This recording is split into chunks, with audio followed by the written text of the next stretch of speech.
All right, let's get this started. How's it going, everybody? Welcome back to another Ghosthack live stream. It is Sunday, the most glorious day of the year. Yeah. And what I'm going to be doing today is it's going to be kind of Christmas themed. Sorry, my throat's not feeling great today. I don't have COVID or anything, but it's going to be a little Christmas themed because it's pretty close to Christmas. Christmas is less than a week away. And so what I'm going to be doing is I'm going to be trying to create a track.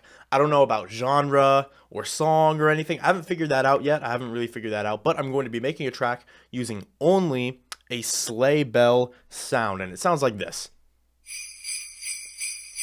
That's coming through, right? Yeah. Very jolly, very festive. I'm doing pretty good. As I'm saying, my throat's kind of strange. My sinuses aren't doing great, so sorry if I talk a little weird during the stream. That's going to be just kind of the reality of this one. You know, I'm feeling just fine other than that, so that'll be all good. But that's what I'm going to do. I'm going to create the entire song from only this sample only. Also, I tried to get a Christmas hat because I wanted to show up on the stream with like a Christmas hat or something like that. I thought that would be nice and fun and festive, but no, everywhere's out of them. Everywhere's out of the Christmas hats, man. At least everywhere near me. If I were to order it on Amazon, it would have come after Christmas, and that wouldn't have made a lot of sense for obvious reasons. But anyway, all right. I think I might as well go ahead and get started because this is going to be a challenge, but I think I already have some ideas about how I'm going to do this. I think I want to start with drums, and I'm going to take this. Test results back today, and it turns out you have COVID. Is that legit? Ooh. If that's legit, if that's not a troll, then I am very sorry. I hope you get better soon. Tattoo's going good. This week, actually, I'm going back for them to fill in more black. It goes all the way up to like here. I'm going to go back for fill in more black, and then there's going to be details in between. But anyway, I'm going to try as quickly as I can to turn these into some drums that I can use. And like I said, I think it's not going to be that hard. Maybe I might be speaking too soon. I might be speaking too soon. That's fine though. That's fine. I'll figure it out. First thing I want to do is I want to create. There's no impact here, so I'll just take one like this, and I'll try to turn this into a kick. We'll start with a kick. Okay, there's at least some impact. So right off the bat, I think I'm just going to go into Edison, and I'm going to record just a singular hit. What genre am I going to make? I don't know. I'm thinking maybe something 128, maybe something 4 to the floor. It's going to be experimental either way, because I mean this is a jingle bell. I'm making an entire track out of a jingle bell, so I'm going to have to do whatever I'm capable of doing. So I'm just going to take that. And that's going to be the start of our kick. We can move this out of the way we can just delete this because we're going to use that actual sample later. That's going to be our reference sample. But now that I have a singular hit, I can kind of work with it a little bit more. So let me throw this into 1. First thing I need to do, make it way deeper. 150 BPM. Probably no. Yeah, let me go ahead and move it down to like 128. That might change. That's purely just what I'm doing right now. Christmas drill. Ooh, I could make drill. That'd be fun. I can make like a beat. But anyway, we'll throw this on halfway. And then we'll do the same thing again. The whole point is that I'm going to keep doing this until I have bass frequencies. That's my whole plan. And it's very loud. I don't know why it got louder. Halftime shouldn't make things louder. But you can see that now we're starting to get something deeper.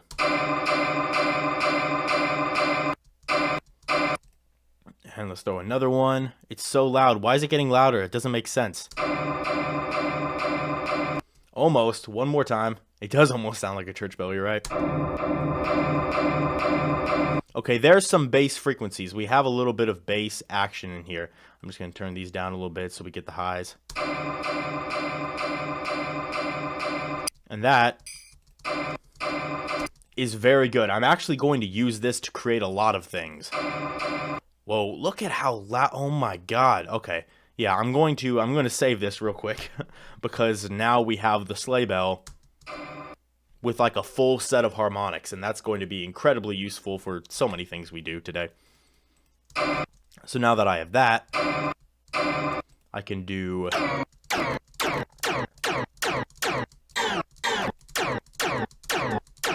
Didn't turn out to be as useful as I thought it would.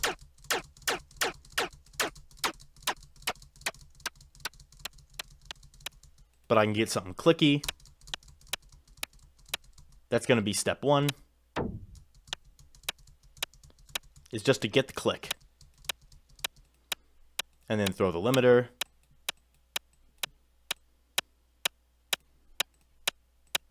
Great, that's the click of the kick. And now we're going to make the low frequency of the kick. So I can just make this unique and give it some length again. This will go into 3. And now I can undo this. I will, however, throw this way up here. Because we can move that around, and that's going to be extremely useful to us.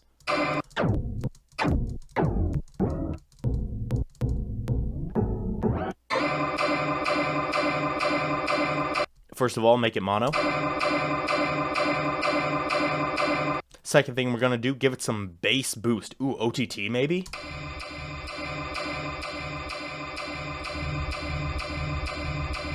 Okay, there's a little bit of... Whoa. There's a little bit of bass in there. I think the drums are going to be the hardest part. Once we're done with drums, everything should be pretty... everything should be a little bit easier. Can you play with frequency filter before adding combs? Ooh, I could do frequency filter. That would probably be a good idea. Go ahead and do color bass. Color bass is a difficult genre without being limited to a damn sleigh bell. It would make a sick track, but I don't think that's what I'm going to do today. Yeah, there's a little bit of bass action.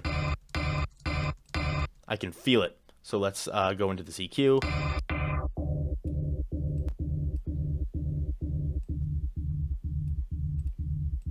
And now let's just create this automation clip. And let's just move this pitch down.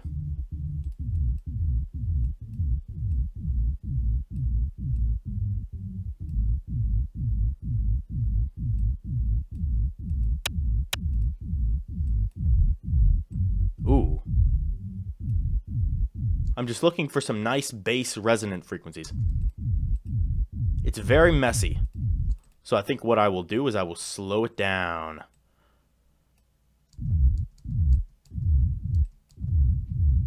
Yeah. Listen to how low that is. Yeah, okay. Now I will use Sound Goodizer maybe. Ooh, bring out those deep frequencies. It is still pretty messy. But these are the low frequencies that we needed. Now that we have the low frequencies, we can work with this.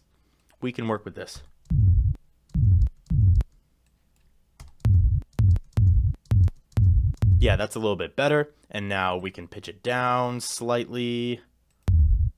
Yeah, anyone who's interested in sound design, like the first part of this stream is going to be pretty dang interesting. And then we'll get to the more musical side of things.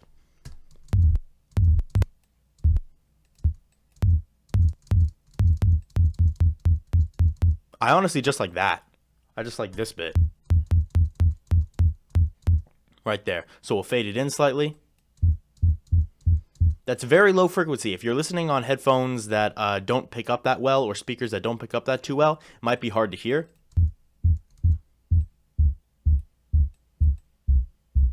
Yeah, but that's exactly what I was looking for.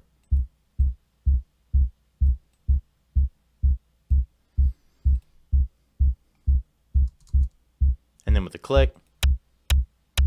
Okay.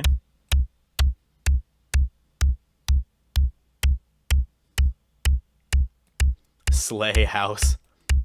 Yeah, again, I don't know exactly what genre this will be. We will figure it out as we go along. It might be I just make whatever music I'm inspired to make. but we're pretty close here. Now we just have to add the top layer of the kick, which should actually be pretty dang easy because we have a decent, well, not that one, but we have a decent decent sound already with this sleigh bell. So I'll make it unique. I won't run it through 1. I'll run it through 5. Oop.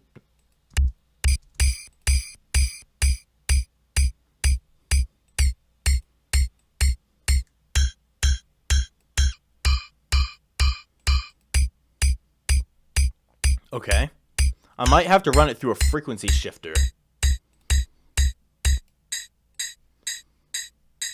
Let's see. It is a little clicky. Let me go ahead and add a little bit of smoothing to it at the beginning. I'm cool with the kick being clicky, but we already have a click for that. It's distorting a little bit.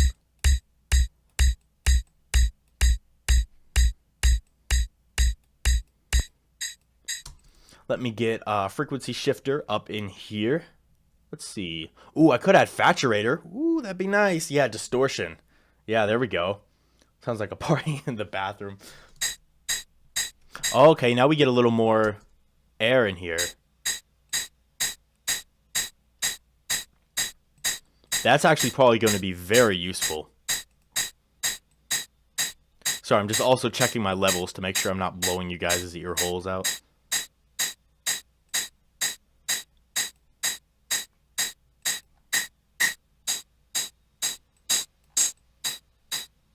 Gonna kind of control those frequencies.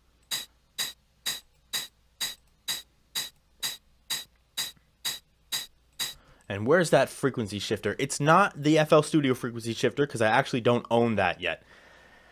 How will you create vocals from sleigh bells? I don't know if I'm creating vocals from sleigh bells. Only let me download the packs I buy 10 times. Oh yeah, that's just to keep people from like redistributing packages. If you need to re-download packages that you have previously bought and you've run out of downloads, you can shoot us an email and we can help you out with that. We have a contact form. But anyway, let's maybe move this around.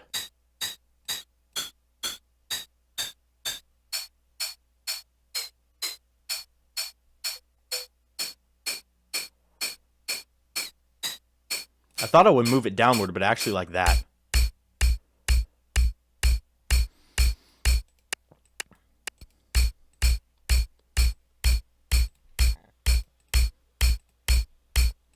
So it's not sounding great yet, but we're still in the designing stage.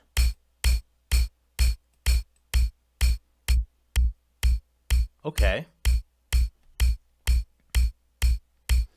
Now let me see if I can just run it through some big compression, big like compression and saturation.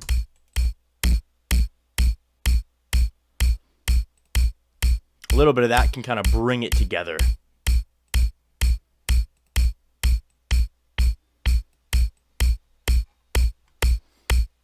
A little bit more mid.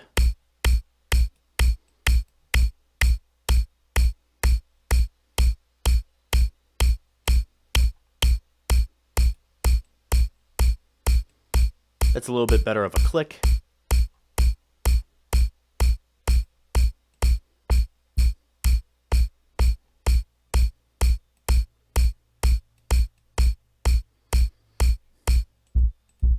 This right here is giving us some trouble. What I want first off is to make it mono. Second, I want to do a little pitching. There we go.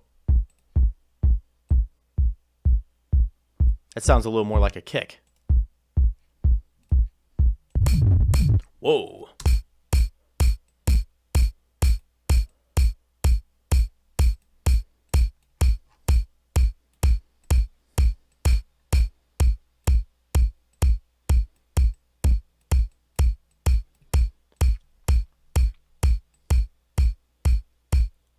Kick if I've ever heard one.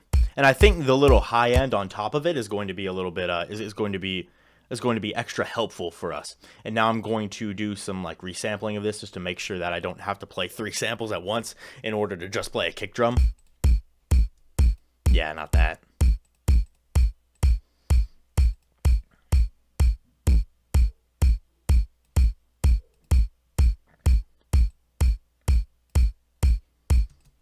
Now let's run it through, where is it? Maximus, and then I will record it out. That's not a bad low end, actually.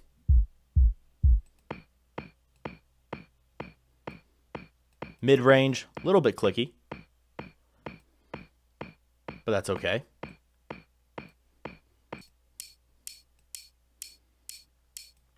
This is nice and clicky as well, although I don't actually mind it that much.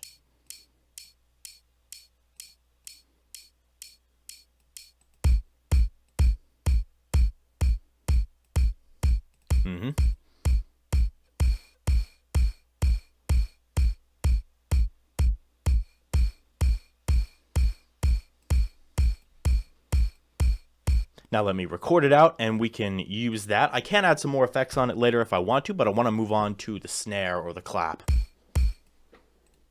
So this is what we have. And then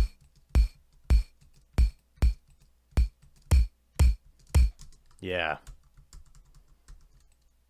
If I just get this fade right, then we should be good.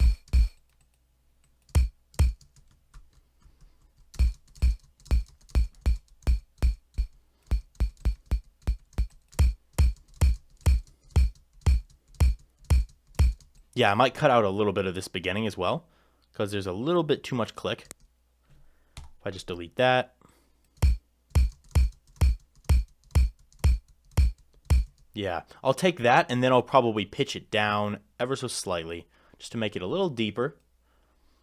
And we can take these things and we can just mute them and bring them down here. Oh, I forgot to mute this one. And now that will be our kick drum that we made in the past. It's not the best thing I've ever made, obviously, because I threw it together in, what, how long have I been doing this? I threw it together in like, what, 15 minutes? Oh. So it's a little bit distorted. Oh, that's because we put all this stuff on the master. Okay, let me undo that.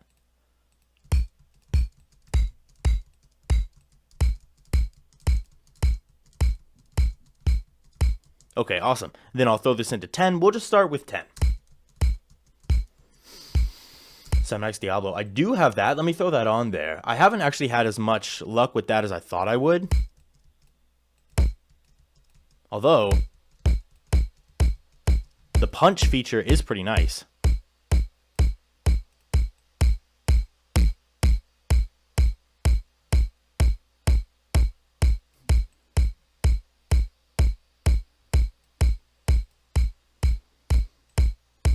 Yeah, that gives it a little more power.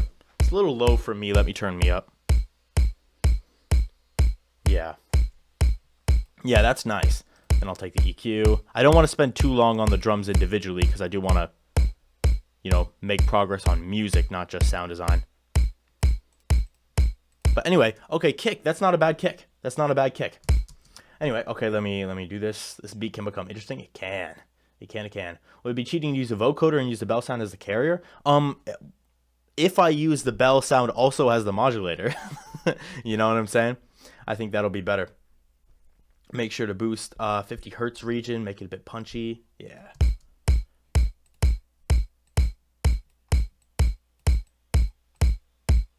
Yeah, there's a nice boost around 50 hertz. We should be good there.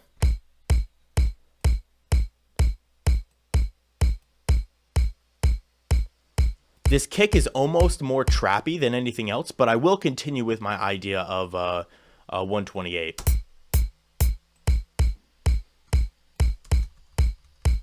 Because it's not like that's out of the question either. And that also means that I can create a clap. And I think creating a clap will be a little bit easier than creating a kick. Or creating a snare, excuse me. And I'm going to use Serum for this.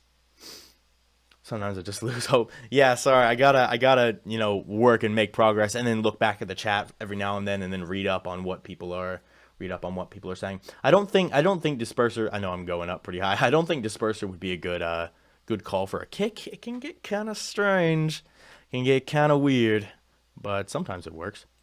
All right, I'll take this and I will throw it into the noise oscillator. So let me, oh wait, that's not it. Where is it? This guy. Yeah, that's what I want. And let me just throw it into the noise oscillator. Right here. Yeah, okay. I was worried I wasn't going to be able to do that.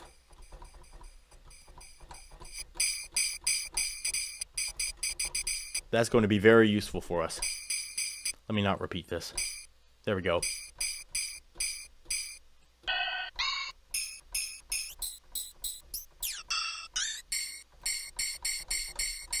Now, it is the carrier. I'm not going to add audio with one of these wavetables, but I am going to do some FM. Oh, wait, I can't. Oh, no. I can't do that. Never mind. That is against the rules. That's okay, though. I can still figure this out. This is all about creative problem solving. That's what these challenges are about. When you don't have the tools that are usually available to you, how do you handle it?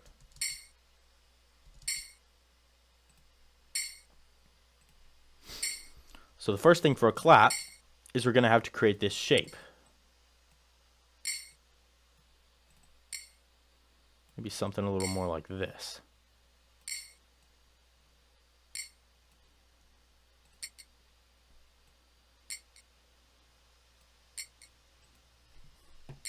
That's a clap shape. Sample it and harmor. I might. Although that is resynthesis, so maybe it wouldn't count. But I think that it would. I'd allow it.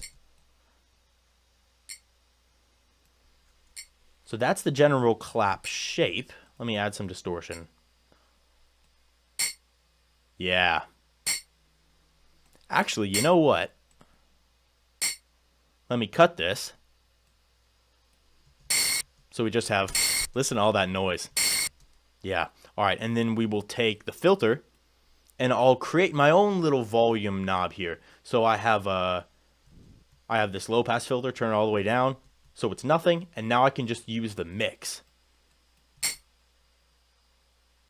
There might be some smoothing involved.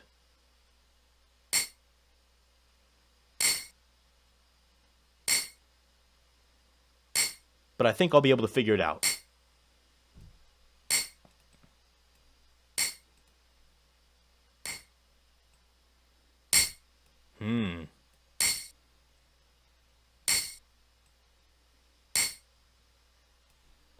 We'll start with that. And let's route it into a track right here. Just so we can add some EQing and effects. Oh, it's really clipping. Look at that. Ooh, that's not so great. But let's go into an EQ. And let's make a clappy shape.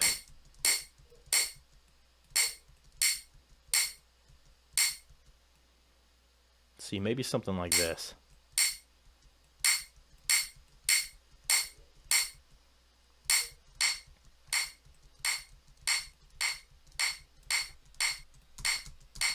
Yeah, and distort it a little bit more. We got to make sure we have some nice noise in here.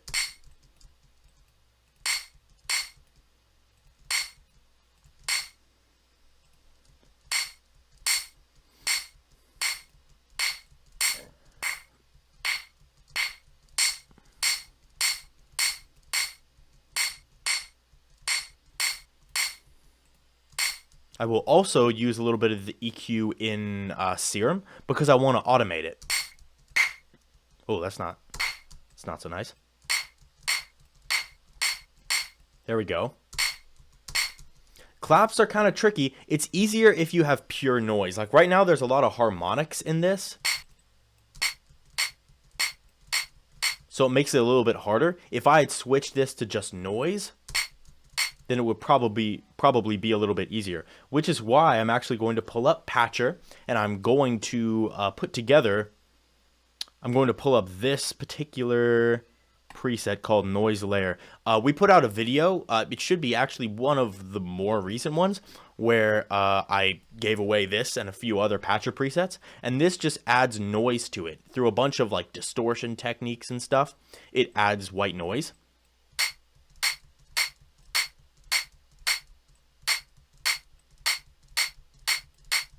And I think that's going to be really useful. Let me add some more. Yeah. Now we're getting a little closer to clap territory. I might have to make this a little bit more. Whoa. I mean, that's got clap quality. But I'm looking for something a little tighter.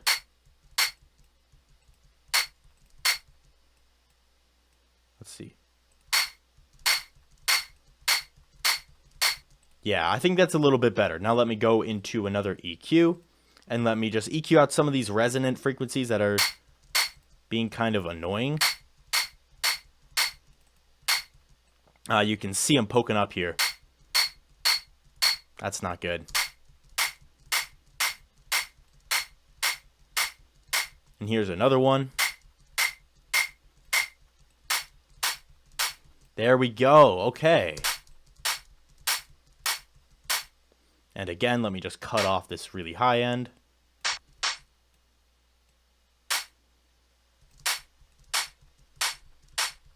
Clap. All right, that's like a proper clap. Nice.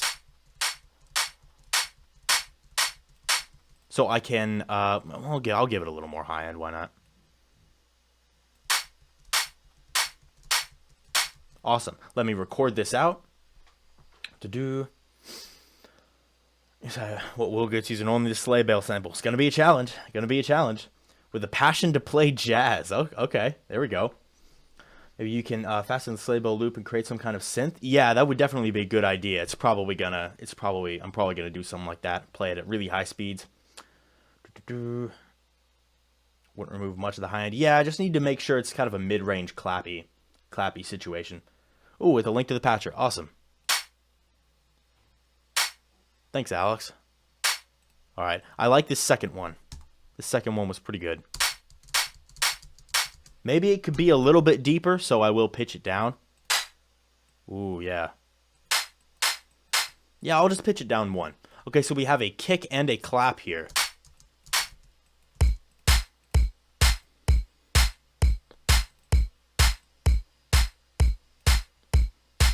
They're not amazing, primarily because I just really threw them together.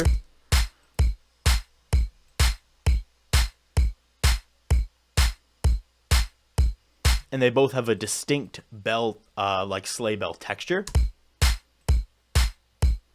But I'm actually pretty okay with that.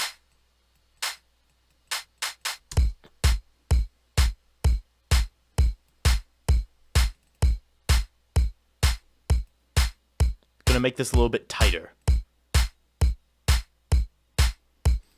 I remember hearing Deadmau5 talk about kicks. Beginning of Complextro. I remember hearing Deadmau5 talking about kicks, and he was complaining about the people who were talking about tuning kicks and snares and stuff like that. And he was like, the kick should just be the transient, and the bass will be the actual thing that has tone and frequency. And I kind of want to carry that over in this particular fashion. Let me turn on my speakers real quick.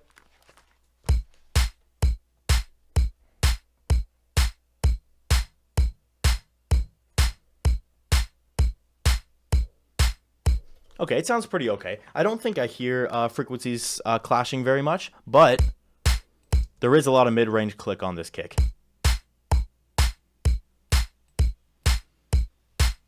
And I can control that a little bit. Awesome. Pre-shift clap, that's a great idea. It's a great idea. Let me make this unique. Let me pitch it down maybe a little bit. And let me reverse. Oh. Awesome. So now we have a little bit of unique pitch going on here. Yeah, let me just shorten it.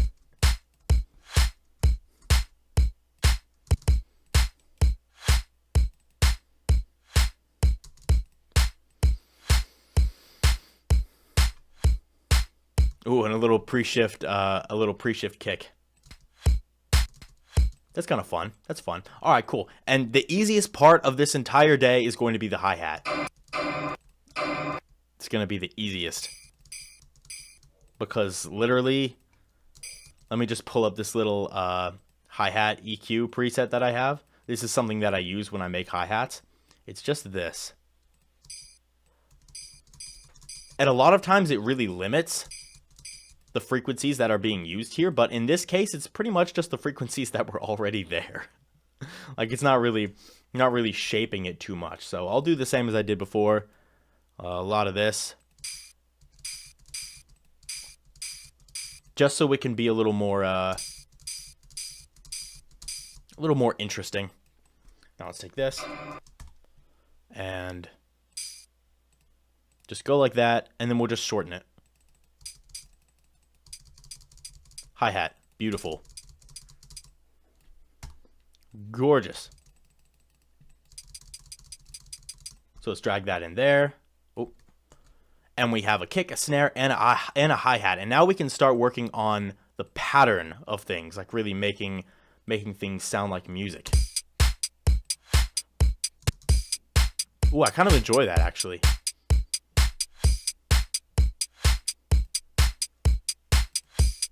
Yeah, I might leave that sleigh bell there for a minute. Awesome. So we'll just route this hat into this channel. This is kick. This is kick. And then we'll call this one clap. And this is the close hi-hat.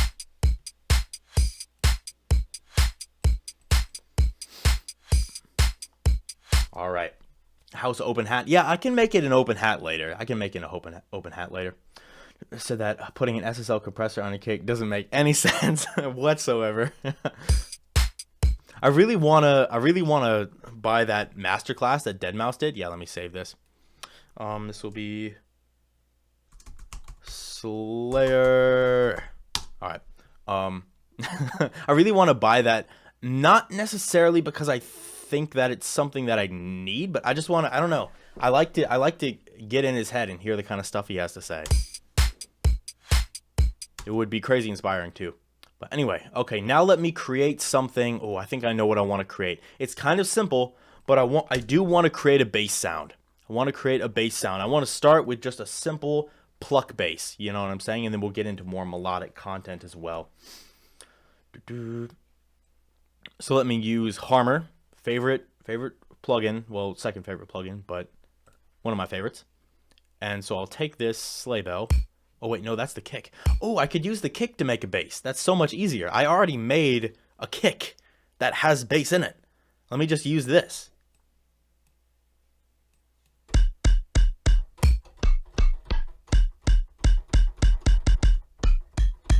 This kick ain't so bad, actually. I'm pretty okay with that. Anyway, let me make sure this doesn't loop. Let me just do one shot. And let me scale this down so it plays in C.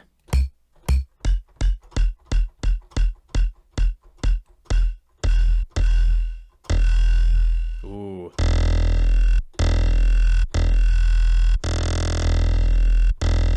It's kind of like a wavetable.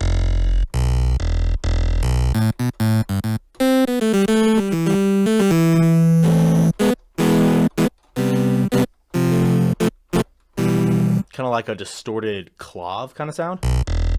Anyway.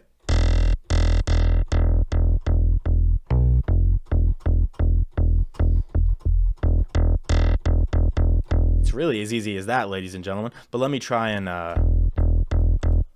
do some other stuff to it to make it a little cooler.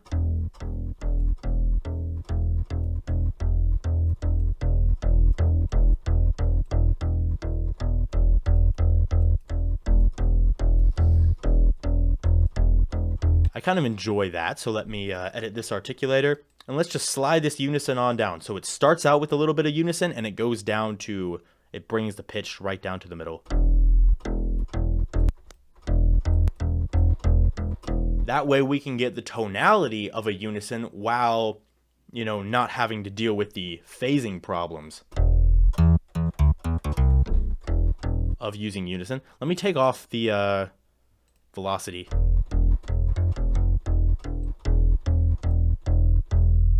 It lasts a little bit long. Let's go to this volume.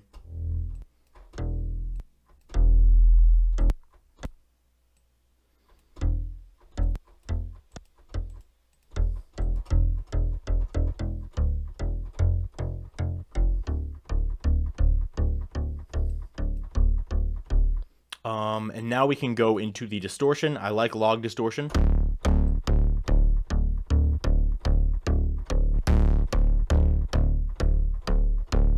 I like those textures.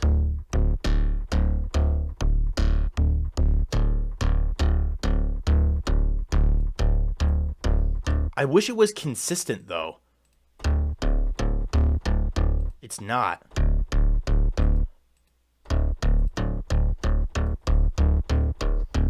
It's very inconsistent. Oh, there we go.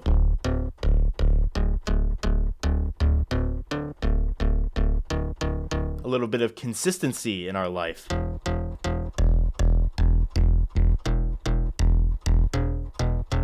It's just about finding the right tone.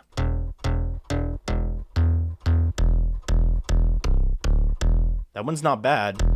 This is starting to kind of sound like psytrance.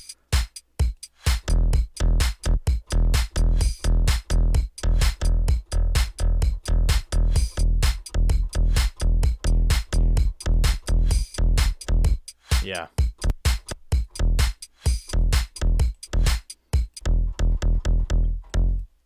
We'll make this an F, why not?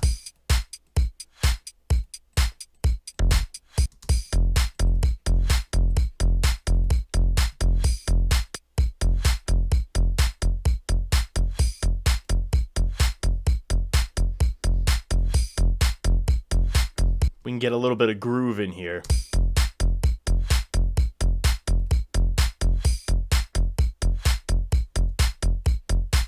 Should I just do the whole thing like this? It's slap house, surely. I actually don't know what makes slap house. Like, if I'm being completely honest, like I've listened to a playlist of it on Spotify, but I haven't clocked what actually makes it unique.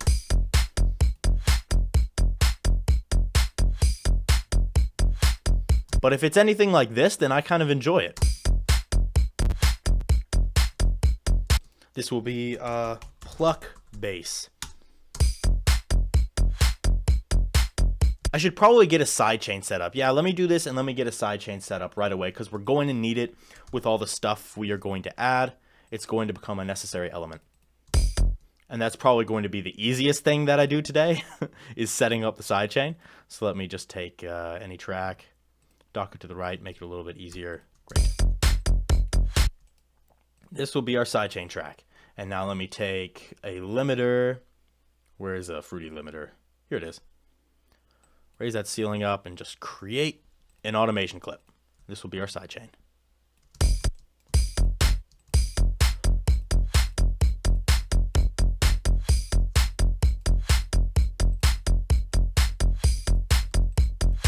It's probably a little too aggressive.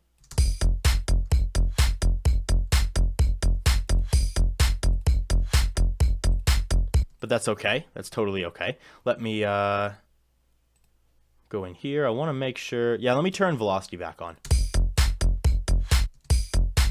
Because I want to do this.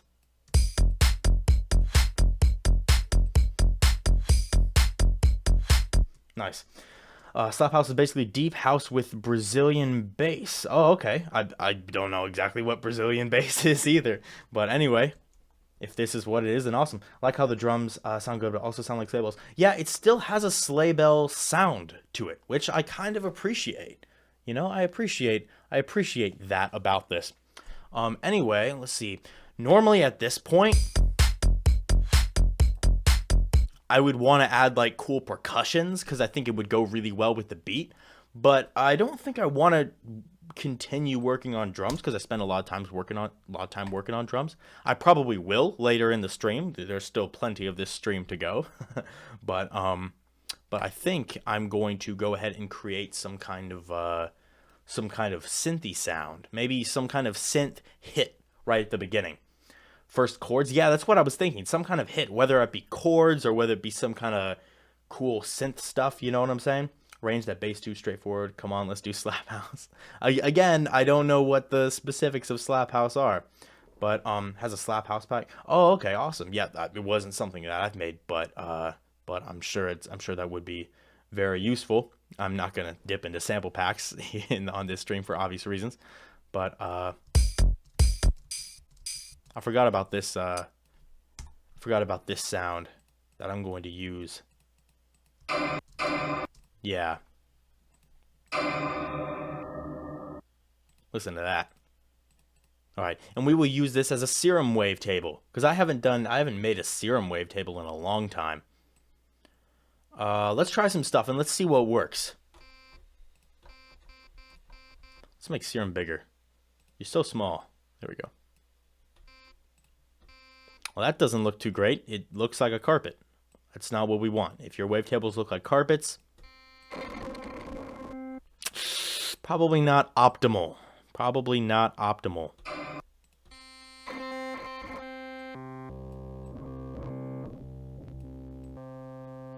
I'm so used to making basses in serum, I automatically go down. Not the best thing for a wavetable, but we can work with it. See, that's a little...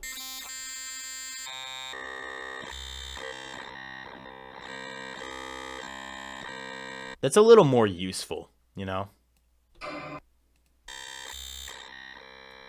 Now I'm going to do the other one.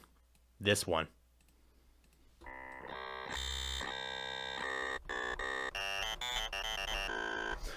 Hey, quick question about sidechain. Would you ever use compressor in the free limited sidechain? I have done that before. I don't do that anymore, primarily because the volume automation gives you so much more detailed control of it.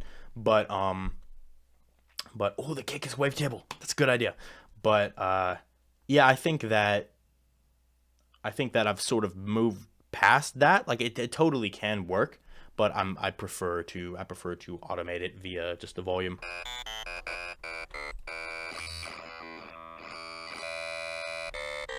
Okay, so now we have a sound like this. And I think the main problem is that there's not a lot of frequency action going on. So what I'm going to do is I'm not going to use this to make noise. I'm simply going to use it as a modulator. Kind of like what I was wanting to do with the noise, but I just wasn't able to.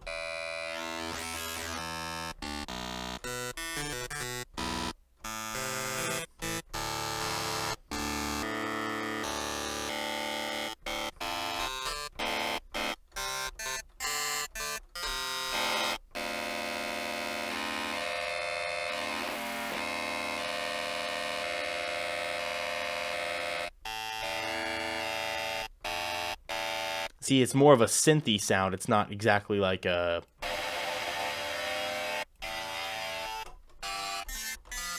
Not exactly like a... whatchamacallit? Like a super saw?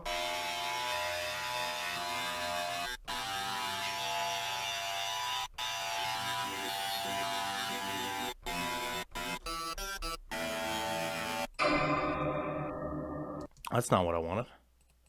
Let me turn this back off.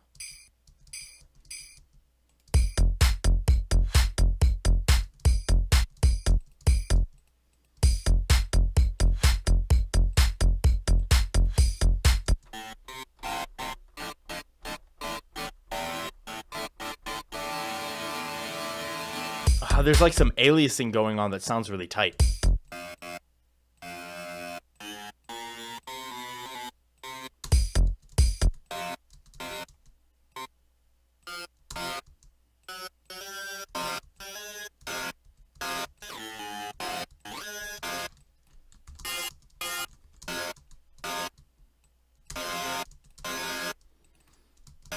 See, that's unique.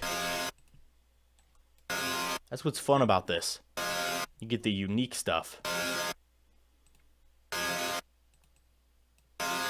See if I can't fix this up a little bit too.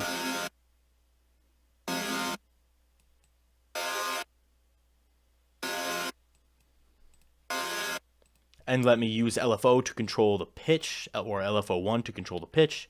Source LFO1, global master tune.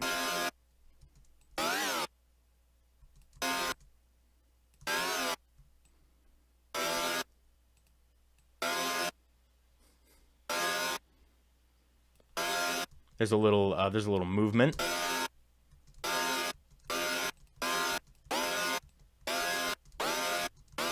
To add some life. I could also add a little bit of vibrato to this if I wanted to. That could be kind of interesting.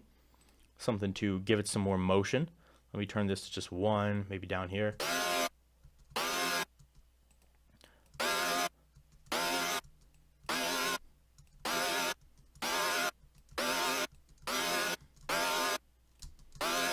Yeah. And now let's throw some higher octaves on here too.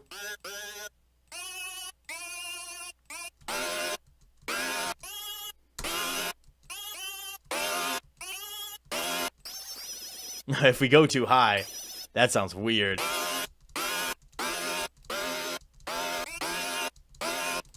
Now I'll leave it low, right? And let me run this through the sidechain, and I'll probably add more layers to this as well, because it's kind of derpy sounding just on its own. So I'm gonna have to work with it a little bit.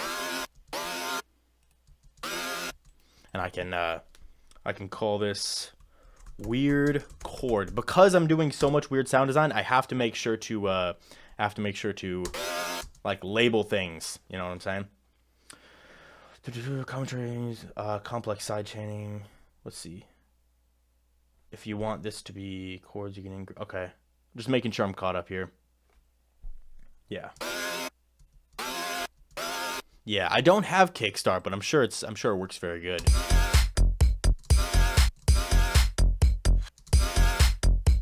Oh, that means I'm going to take away this first that first little hit. That's not something that I want.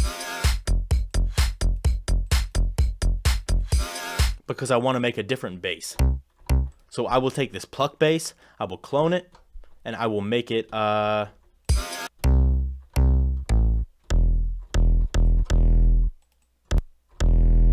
little more like that. Well, you can hear the pitch sliding. It's not exactly what I want. That's a little better. Oh, that sounds like a sub. Like a fat sub. Well, that's kind of nice. Let me add a little bit of prism. Actually, that doesn't seem to do much. Yeah, that's what I want.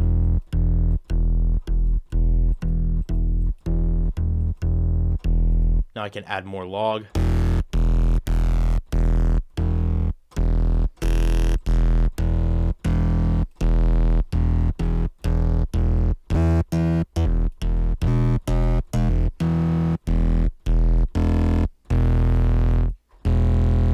Yeah, like that. But we're going to have to low pass it. So let me take this channel and let me just save mixed track state and drop it right into 22. There we go. Oh, there was nothing on it. There was no reason for me to even do that.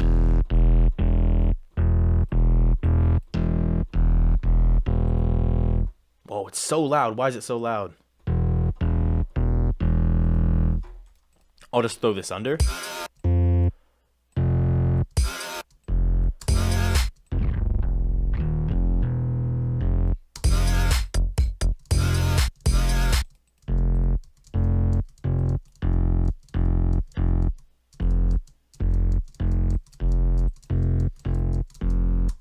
Little too much stereo action happening here.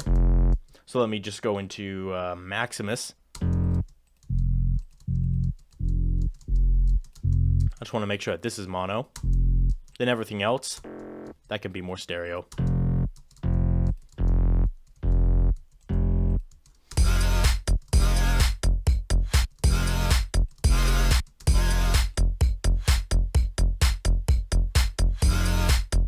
All right, and let me create another layer for these chords. Oh, I do need to save, that's right. Fat rack, yeah, I should use the fat rack a little more. Although that's a little better for heavier stuff. Deja vu, your early complextro live stream. Oh, Prism, it warps the frequencies in weird ways. Like some frequencies go up, some frequencies go down. Opening 100 armors.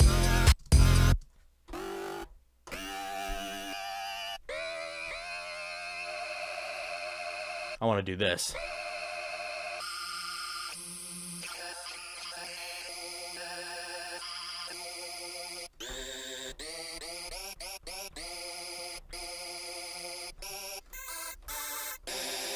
So I want it to be wide.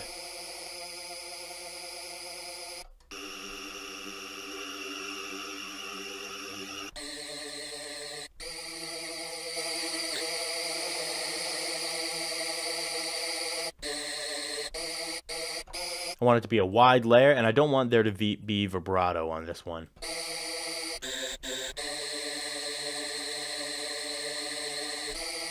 Although for some reason it still sounds like there is. And let me just use this as a layer for these deeper chords. It's always good when you're making these chords to have cleaner layers and then wider, more wet layers.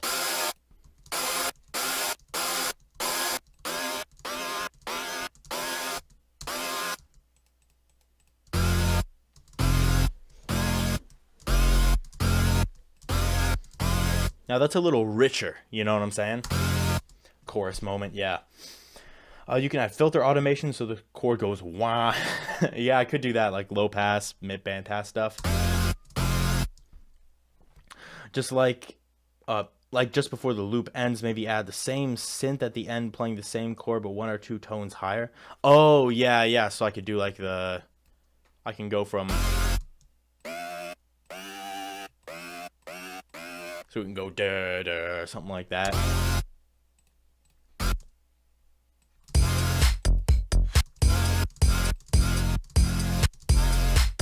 I really would like a brass sound, but I'm not sure how I would create that. Oh, I actually have a good idea of how I could create that. This actually might turn into the main sound that we use too, if I don't want to use it for just brass. But if I take the kick and turn the kick into a wavetable, I think it was Zodiac that originally suggested this. If so, then thank you very much. I take the kick, throw it in here, see if I can. Oh, look at that! It's so much cleaner.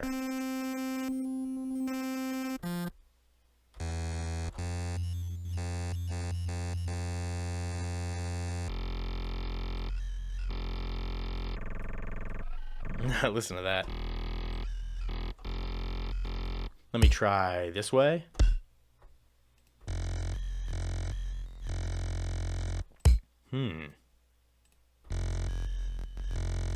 Yeah.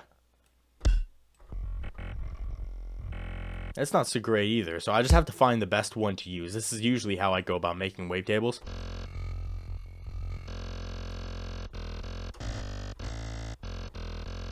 That's not bad. I actually like that one.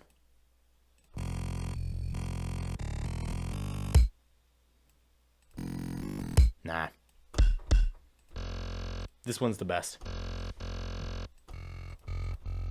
Really, just that table is cool. So I'm honestly, I'm just going to let's see, add remove, selected through end. So we just have this one table. That's really all I need. And then I can well, let me just morph zeroing the fundamental phase. Let's see. Oh, okay, well, I just want to zero the fundamental. Okay, I can just go like this. Yeah, and then normalize.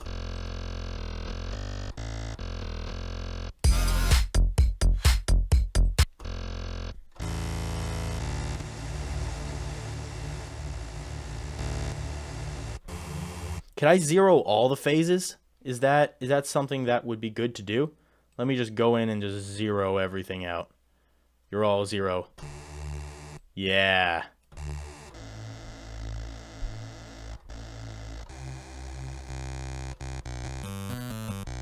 So we almost turned it into like this saw wave thing.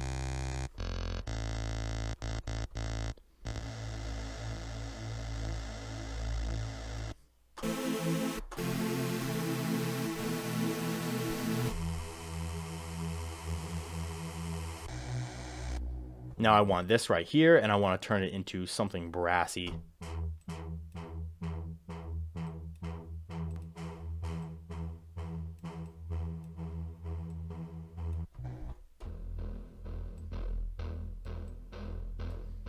Maybe I could also do a little bit of FM.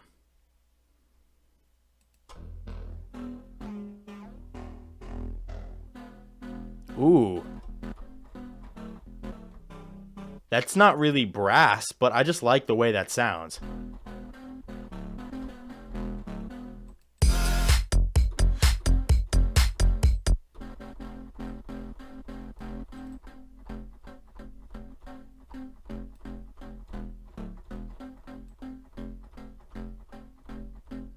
I might just straight up use that as a main synth.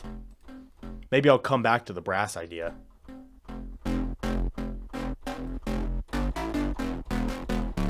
This is making hard style.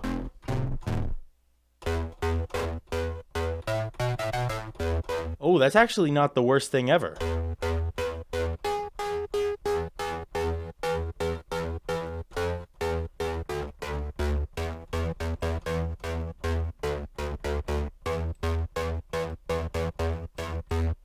I'm not opposed to that. Did I fix my headset? Nope, it's still broken. I still got it cracked. Like, it's not broken to the point where it doesn't work. You can't even see it. Yeah. Yeah, it broke right there. Fortunately, like, the wire hasn't messed up, so it's just the plastic. It's just the plastic. But this synth is actually kind of cool. I have to actually play something musical with it, obviously.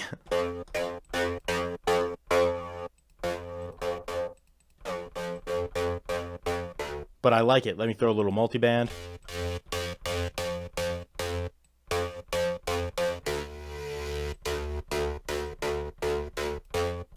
Nice. Now just do it a single note and have it pitch down slowly. Oh, like a... Oh, it doesn't even work. Let me see.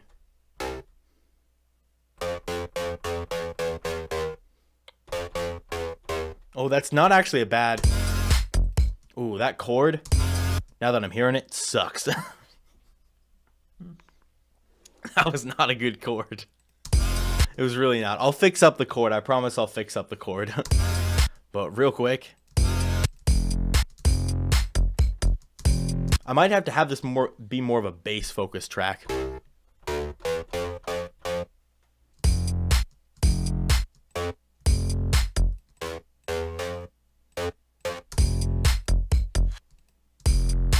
Where's this pattern?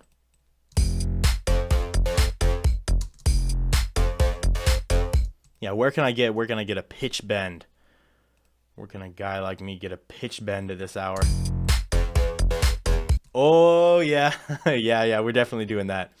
That sounds super cheesy and super sick. Okay.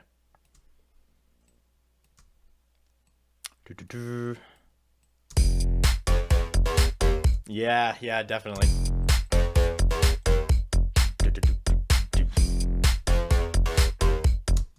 And now we'll just fix up these chords.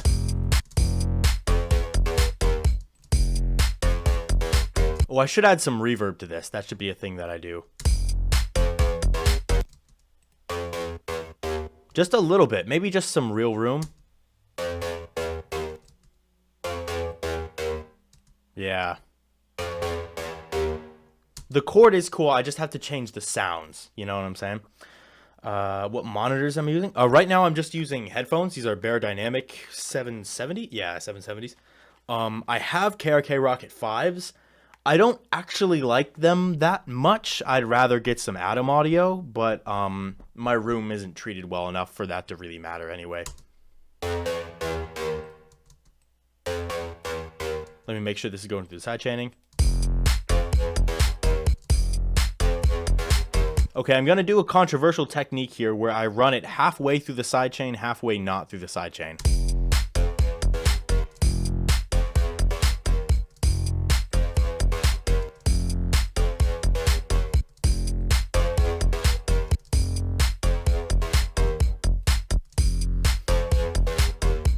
Okay. Excuse me. Okay. You have bass having a flanger filter. Ooh. Flanger filter bass would be a good idea. That is a good idea. Do I ever sample my own song? No, not that I know of. I mean, I guess if there's something in a song that I made that I want to sample, I'll probably just already have the sample. Like, I'll just use that instead of sampling the music.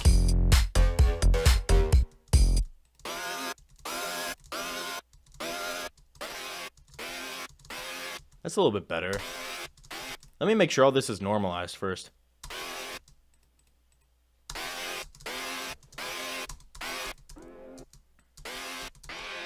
Yeah, I think it would actually be good for me to add something like maybe a reverb.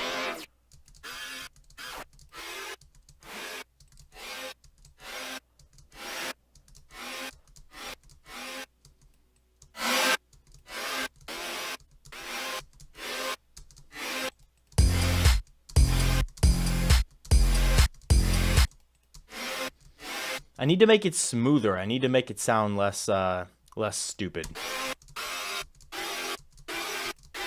Like, that's kind of cool.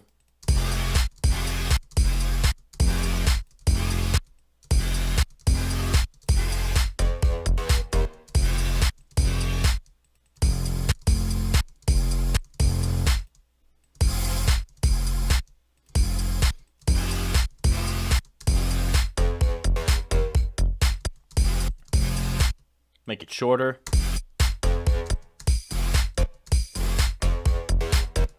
I like the idea of a chord. The problem is just getting a chord sound. So you know what I'm gonna do? I think my attempts with Serum were good tries, but they didn't end up working out. What I'm going to do is I'm going to make the chord in Harmor. I think Harmor is going to be our good friend, good friend in this particular challenge. Harmor will be good because I think I can get a more substantial sound kind of right off the bat with Harmor. So let me take this. Let me throw this right in here. Oh, look at that. That's actually kind of cool looking. We lost the stereo, but I think we can get it back. Harmor heals your soul. That's true. Let me scale this down.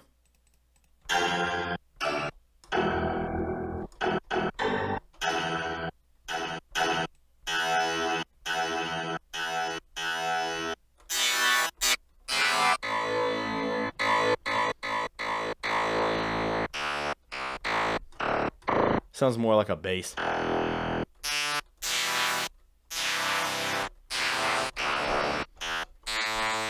want it to be not so harsh in those high frequencies.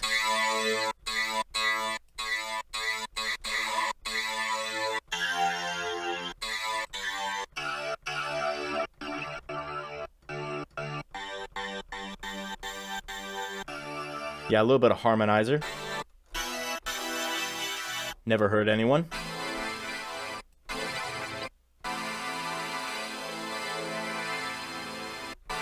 Maybe I can just find one table. Yeah, there we go.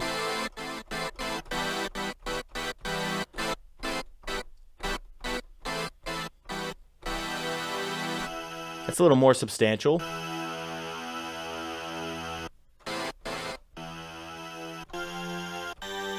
Anyway, let's see. You have a moment to talk about our Lord and Savior Harmor. Whoa.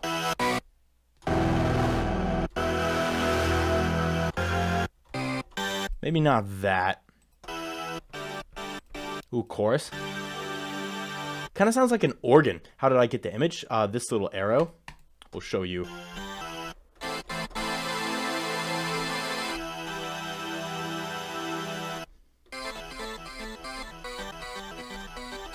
Yeah, they did. They had that, right? You could click the little, there was like a little Harmor icon here. You could click.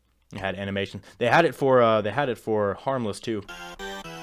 Anyway, okay, so that's a little bit better of a chord sound. Ooh. I already like this a lot better.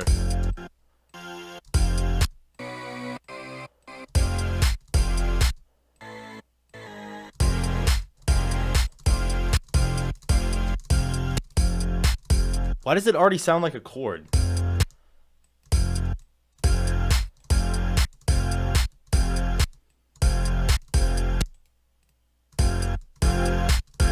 Like, that's already a chord, dude. Oh, because it's low.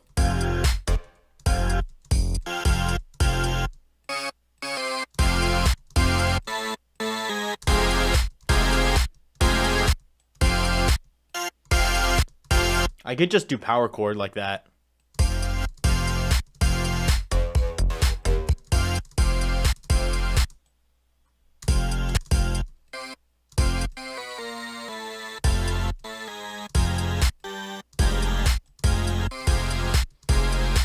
Nice.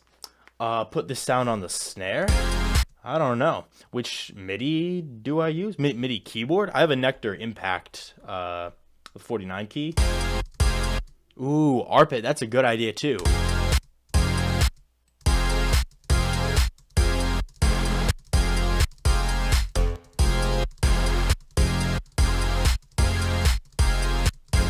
Yeah, I might do that. Let me duplicate this real quick. Oh, this has to go through the chords. Weird chord.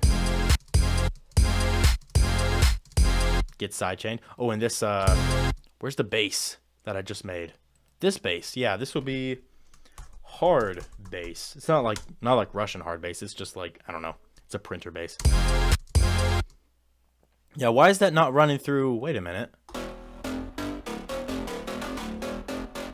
You know what? I'll call that hard bass.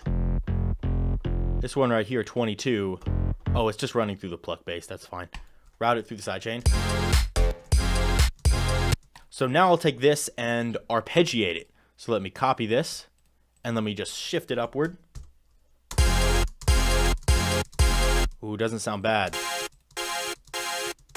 But I want to arp it.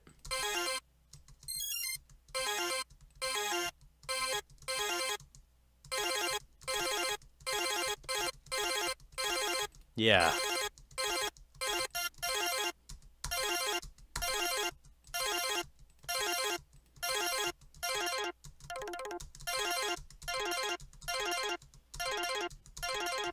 There we go. What is the difference between every single usual bass and Russian hard bass? Russian hard bass is like, it's knocky. You know, it sounds like it's like knocking on a... If you look up Russian hard bass, then you'll hear what it would sound like.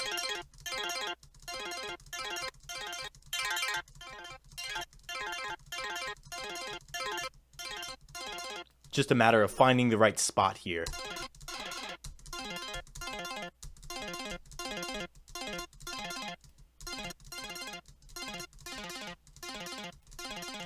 Maybe that'll be an interesting...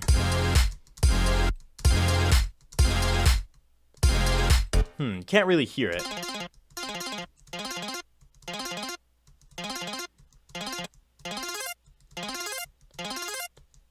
That's kind of fun.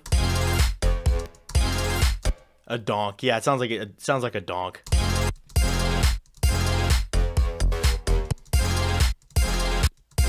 It's a little loud. So let me go ahead and add a limiter.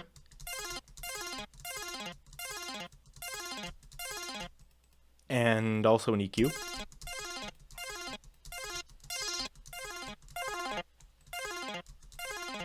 And perhaps a reverb.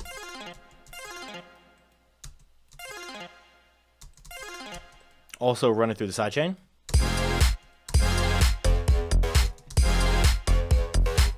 Yeah, more high end on the chords is necessary. Let me shift this upward.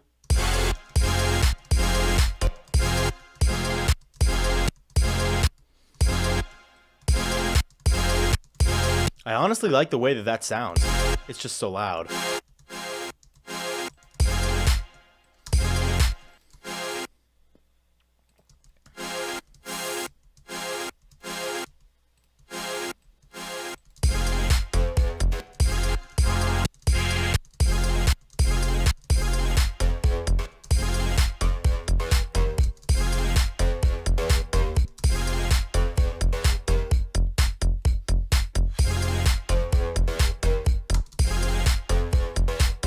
Getting somewhere.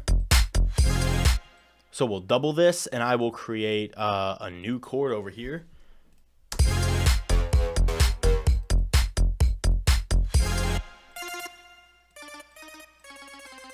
Actually, maybe I'll just delete this top.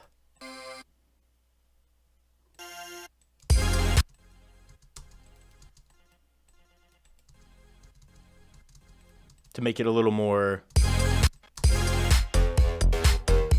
a little more interesting. And then this one rises up. You already know what's going on. Let me make unique. Yeah. A whole sound design tutorial on how to make a brass out of a sleigh bell. Listen, if you're posting a whole tutorial in the chat, I can't speak right now. If you're posting a whole tutorial in the chat, I'm sorry, I can't follow it. Low end of the chords, you're right. You're very right.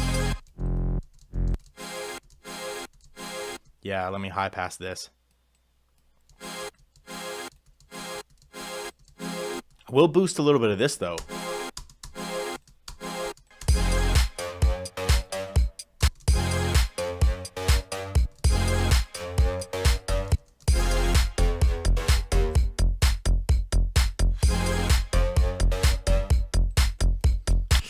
Yeah, and then I want a little nice clap at the end.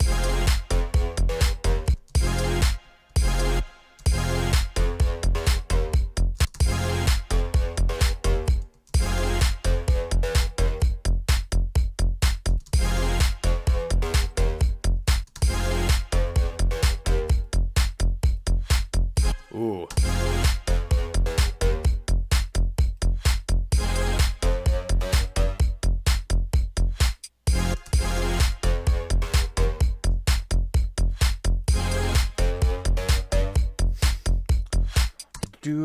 Yeah, it's a tattoo. It's not finished yet.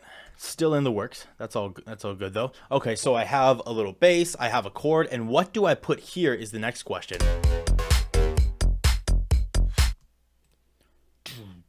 Like, I can think of what I would put there if I wasn't limited to a sleigh bell, but since I'm limited to a sleigh bell, it might be good for me to just do some cool sound design stuff. Should I add like something synthy? Should I add a bass? I'm actually going in tomorrow to finish the black because I have black up here. I'm going in tomorrow to finish the black all the way up the arm, and then after like a month or so, he's gonna fill in details and shading in the middle, and it's gonna look pretty cool. But what would be good to add? Something melodic or something bassy, like a wop wop. Ooh, that would be cool. Yeah, something wobbly. I could make a wobbly something or other. Ooh, I could bit crush it too. Okay, yeah, okay. Ideas are coming to me. They're coming to me. Thanks to people in the chat. Thanks, Donut. Let me throw this in here. I believe this one was the one I liked. No, not really.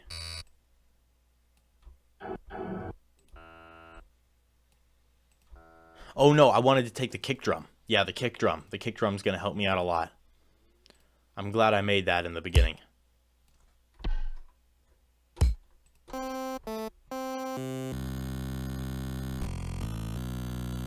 Let's take the other one. What was the Actually no, this was the one I used before. But it's so good. It's okay, I'll use this one. And I will do morph, spectral, zeroing fundamental phase.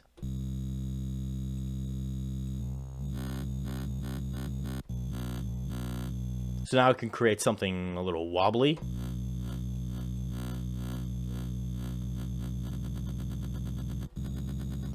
Will, you like JBL devices? I haven't used many. The only JBL devices that I have used were monitors in an old studio that I used to take classes at, and they were not good. So maybe I don't trust them that much for production, but I don't really have a wide range of experiences with them.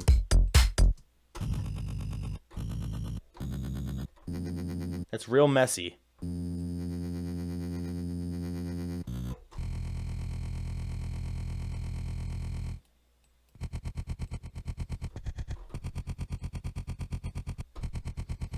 Now let's FM this. It just screams FM in my book. Ooh, or we could mirror it. Hold up. Where's mirror?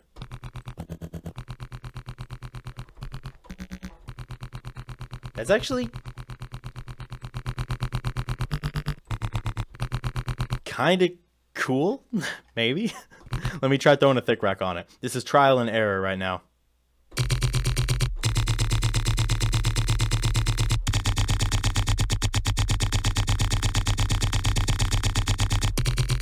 Okay, I will want to use a thick rack. I will want to do that. Make it slower.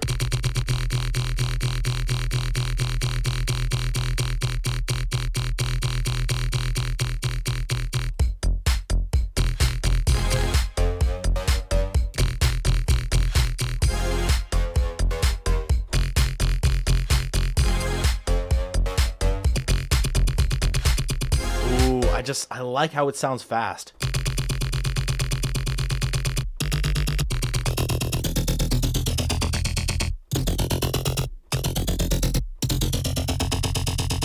Ooh, I kind of enjoy that. So let me just go envelope and turn it on maybe a bar. And I will still FM it. I do think still think it needs FM. But I just want to lay something down first. Darude Sandstorm.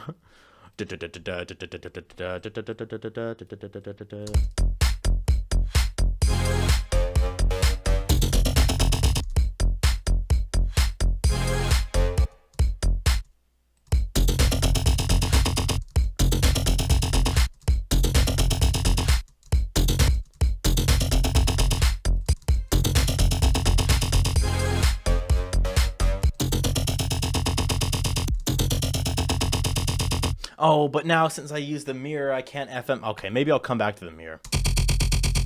If I want to. Oh, we got the honk. You never know when it's gonna come, I'm telling you. Alright, let me get FM going.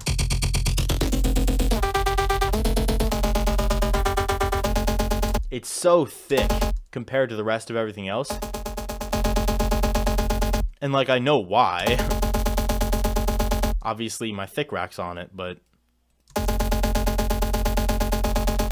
maybe I don't have to. I can make it a little more understandable. The honk. It's always sick. Every time. Oh.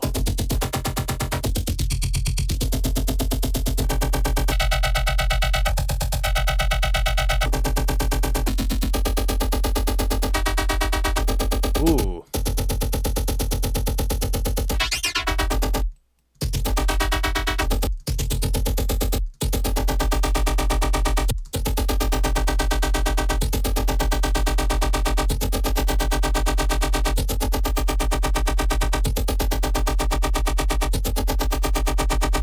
That's kind of cool. Let me go into the distortion and add some downsample.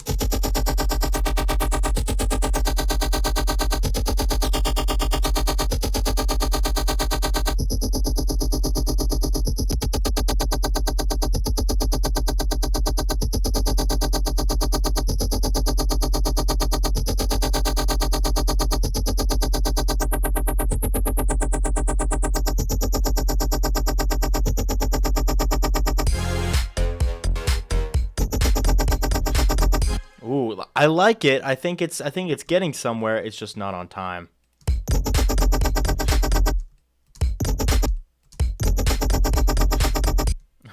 So it gents a bit. Chaos LFO rate. I don't know about chaos, but I can. Oh. Add some phaser. That's a good idea too. Whoever told me to do it slower, you might have actually been onto something.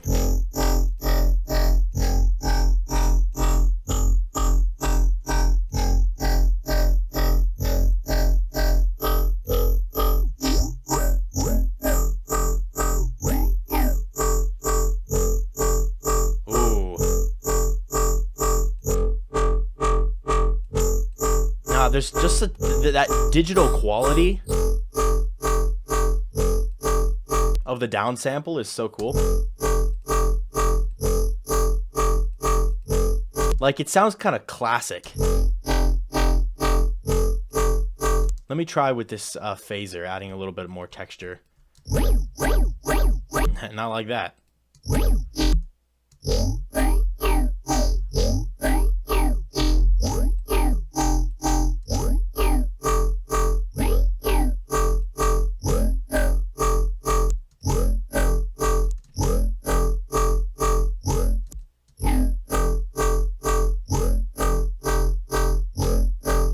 Okay.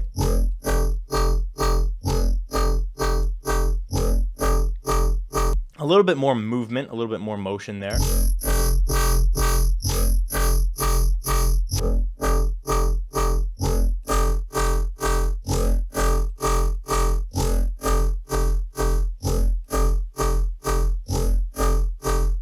Anyway. Ooh, okay.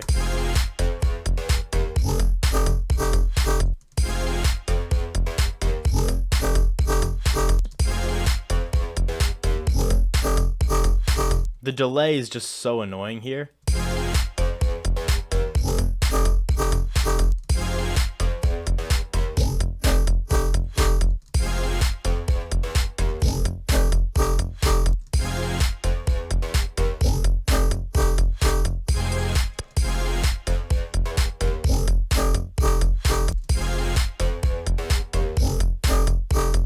I don't like the first hit. Oh, that's a little better.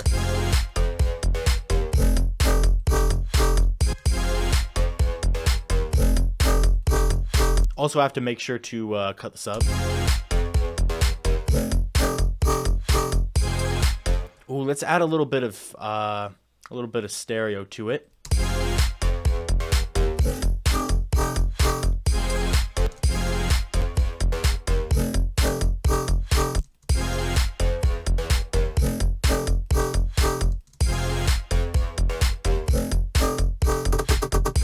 Whoa, it just sounds good fast too. So I'm going to create an automation clip for it.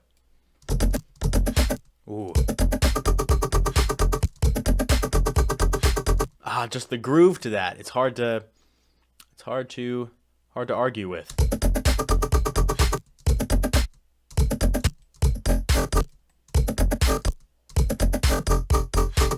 Ooh.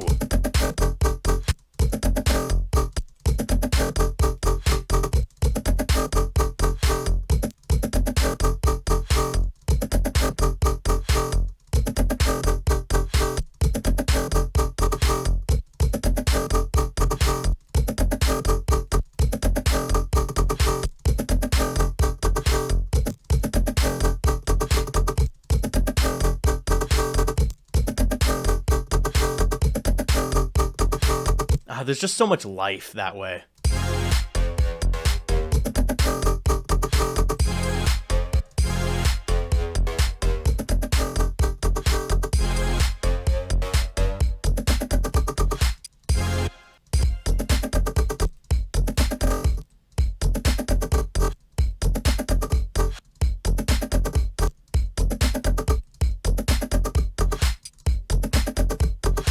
Ooh, what is that?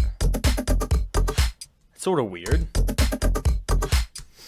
Just started using animation or automation. Do you mean automation? Because automation is definitely cool. I'm not sure about animation in FL Studio, but maybe if you make the delay very long, it sounds cool again. I could add some delay. If that's what you're talking about, then delay, like metallic delay, might actually be in order.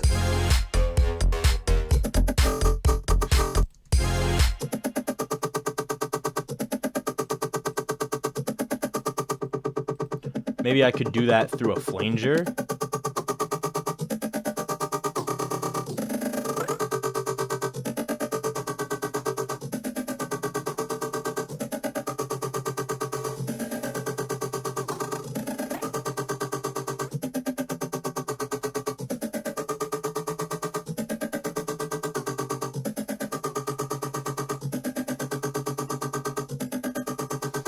Might sound weird if you're listening on a mono system.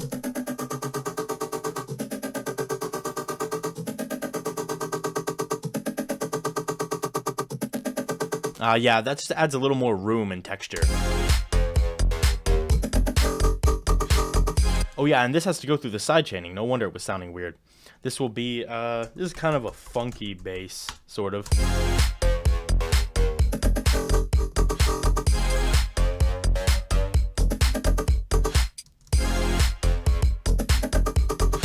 And then I have to put something here.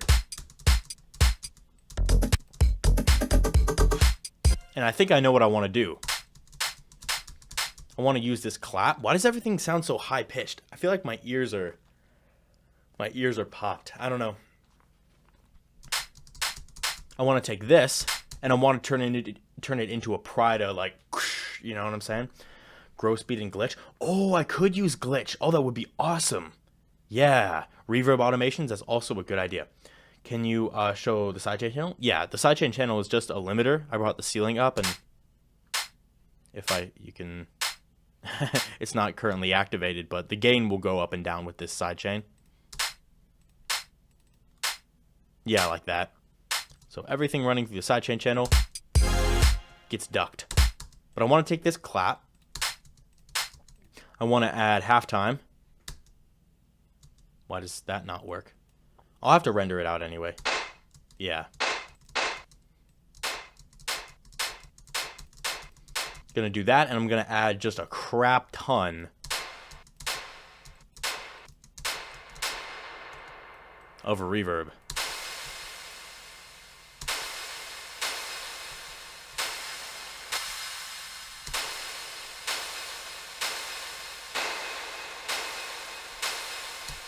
Just a metric ass load. It doesn't matter too much the tonality of the reverb, as long as there's just a lot of it. And then I can add maybe a little bit of... Should I add distortion? There's going to be so much.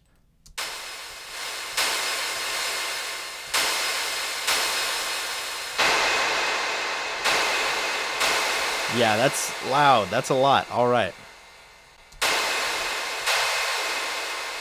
And I'll just cut this.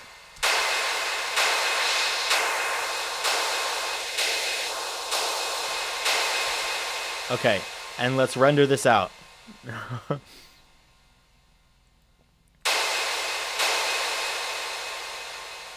Okay, I feel like, you know what, it'll be fine if I just take this, and I know there's a little bit on the end there.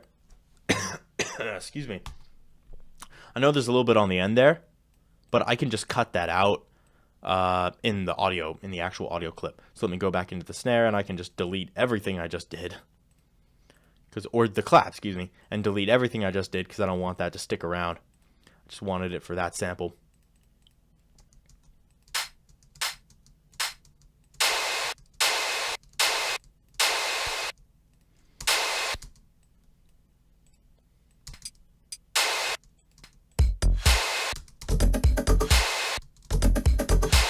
Yeah. It's pretty loud as compared to the rest. Then again, this track is actually kind of quiet. Let me turn it up a little bit. All right.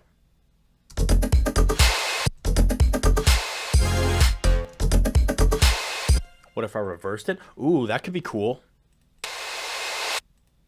Ooh, yeah. Let me take that and try it maybe this way.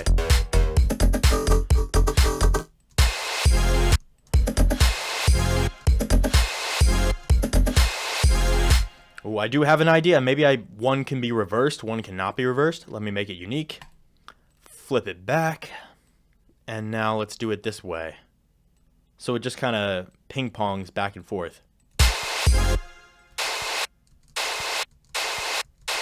It worked out surprisingly smooth, but I'll go ahead and add some, generic to it. And generic to this one as well.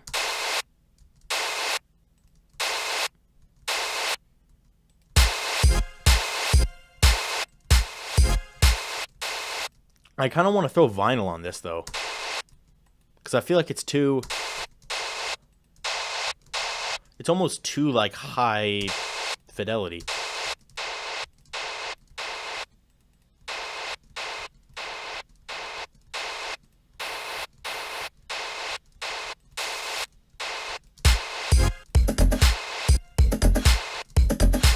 Yeah, scratch that. I'm not going to do that.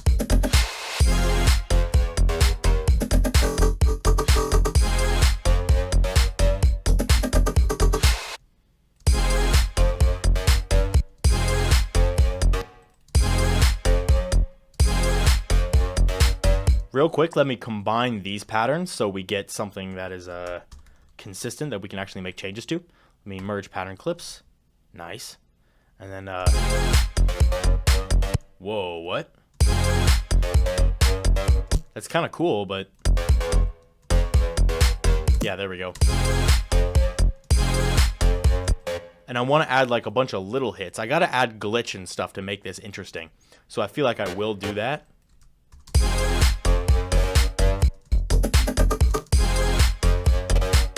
Ooh, like that's cool.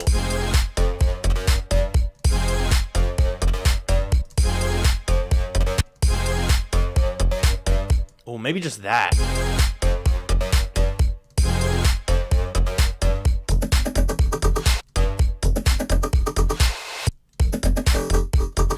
Okay, this needs a little bit of reverb. Ooh.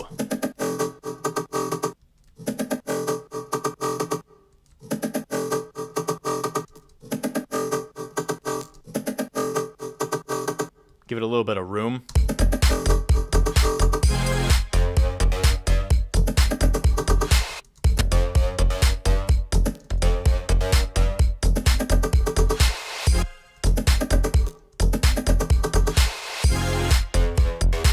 Okay, cool.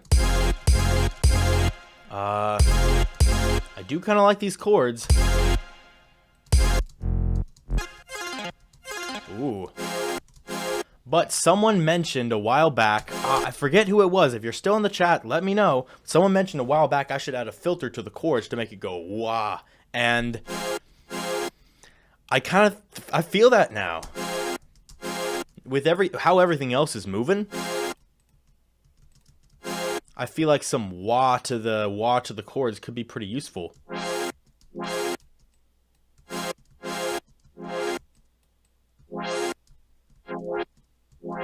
Something like that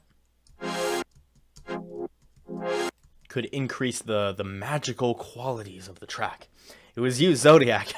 Zodiac's kind of the MVP of helping me out here in this stream. A lot of you guys are helping. I'm surprised at the amount. Ooh, an I chant. That would be a good idea. Although I'd have to somehow create that with a sleigh bell. I'm happy that you guys are helping me out in the chat here because I definitely need a lot of inspiration for this stuff. Edit articulator.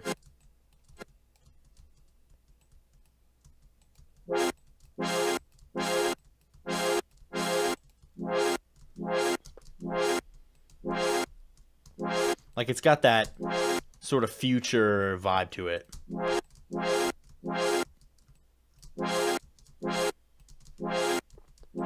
Does it work though? Well, listen to the arp.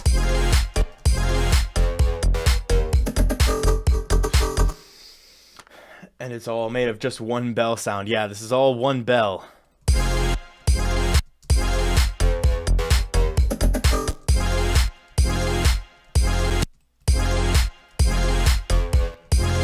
The question is whether I should put it on the arp.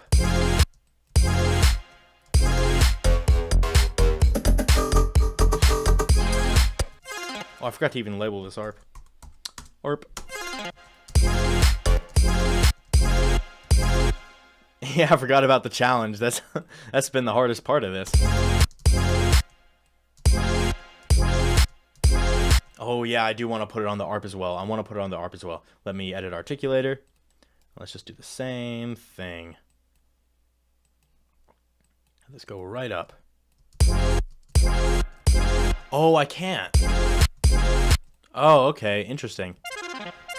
That's kind of cool. But it's definitely not going to work that way. I'd have to automate that. Which obviously I can do that. It's just, you know, I prefer to do it in Harmor. I prefer to do things in plugins when I can, because it makes it easier for me. Let me just create an automation clip.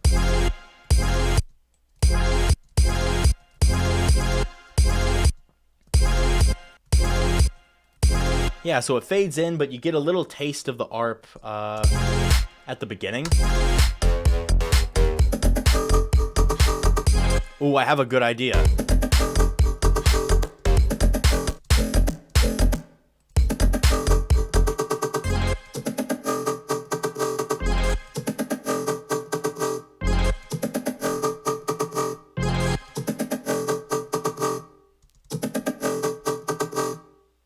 want to put a big reverb on the end of that.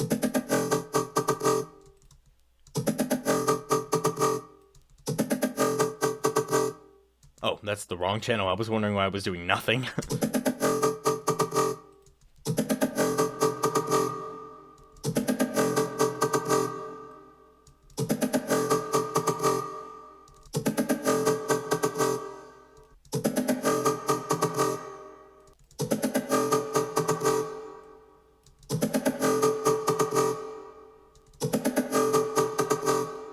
And I just want to export the reverb.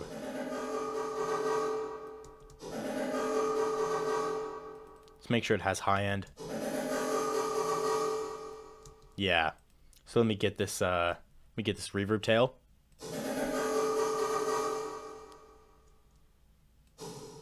Oh, we don't want that. I just want this.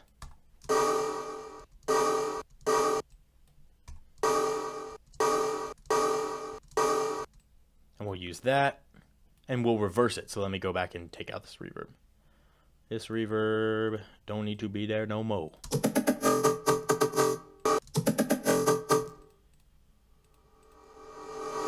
So we can lead into it, you know what I'm saying? We got that reverb slide in.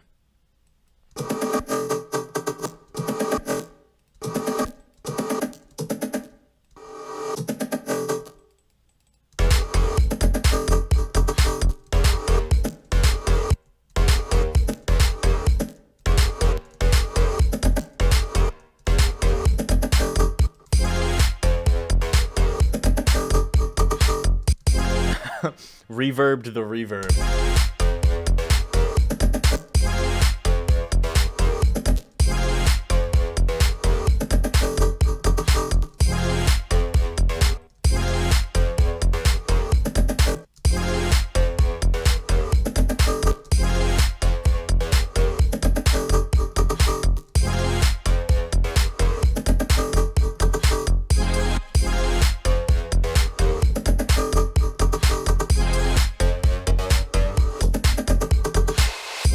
Laser zaps. I should do that. That would be kind of cool. I don't know exactly where. Where do you think I should put the laser zaps? But laser zaps should be pretty easy to make as well. It should not be hard at all. If I just take serum, and then I can take the sound that we've been using over and over again. This guy, which has been insanely helpful. Drop it right into the noise. Oh, I got to turn the noise on. Drop it right into the noise.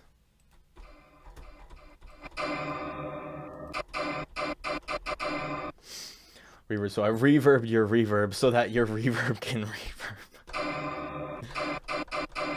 Anyway, okay, what we're going to do after this is I'm going to use band pass, maybe? There we go. The laser when the wah wah wah hits.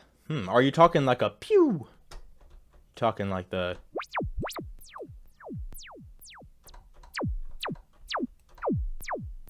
Talking like that kind of laser? Whoa. Oof.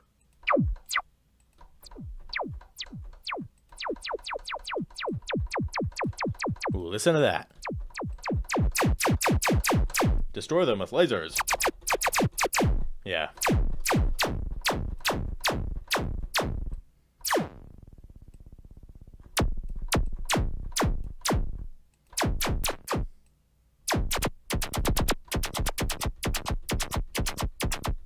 There we go.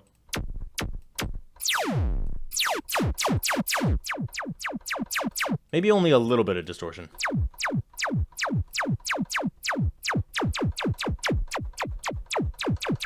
Just to give it a little extra thickness.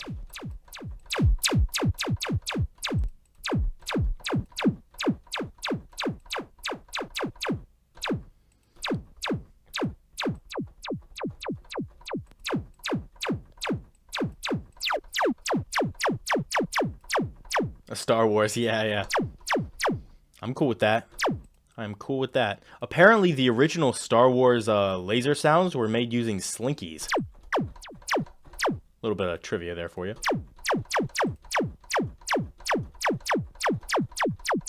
Well, not really trivia. It's just a fun fact.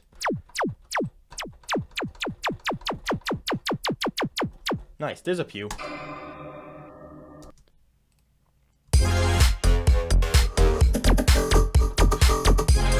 Yeah. I like the addition of the pews. The question is where exactly, let's see, where exactly would be good to put them?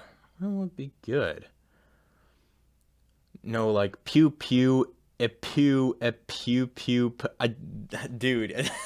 I can't. I don't know what that means. I don't know what that means. The pew. Let me put ooh.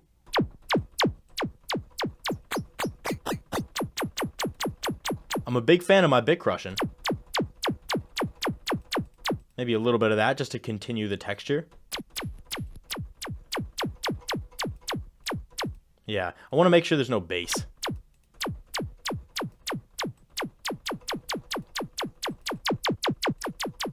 Yeah, that's a better pew. So I'll just put down one hit. I don't know why I was hitting B. I suppose it doesn't really matter.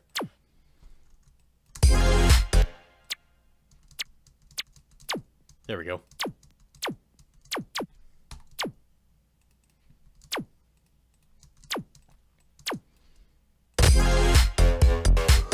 Like when the downsample bass hits, you can add 16 notes faster in the background. Oh.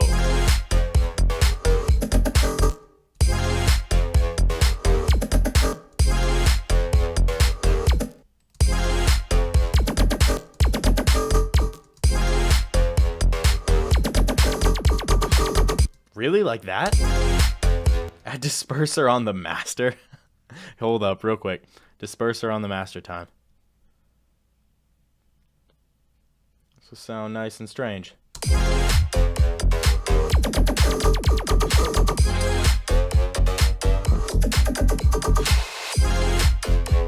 This is a kick. That's weird. Is that what you're talking about for the lasers, though? Like, is that what was needed, apparently? Maybe I can make it shorter?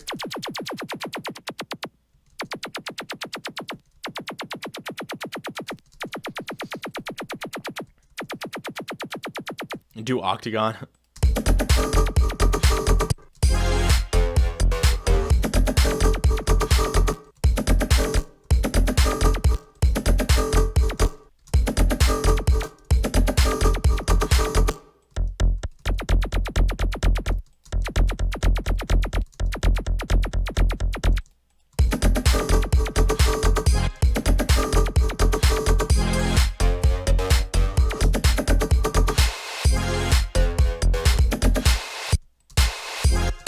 This needs to be more clappy.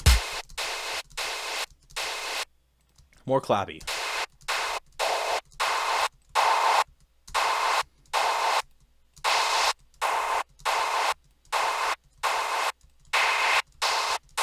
So I'm just going to EQ in more clappy frequencies. And then OTT it.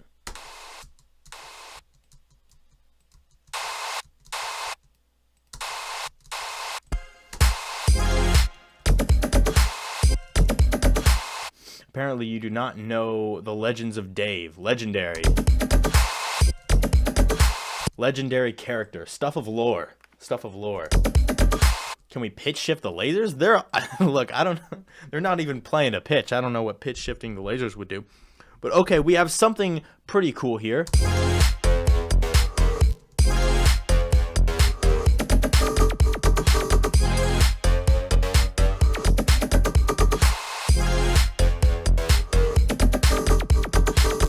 I feel like these need to have more character, though. They're cool, I like them, but they need more character. So let me clone this and see if I can make something a little unique.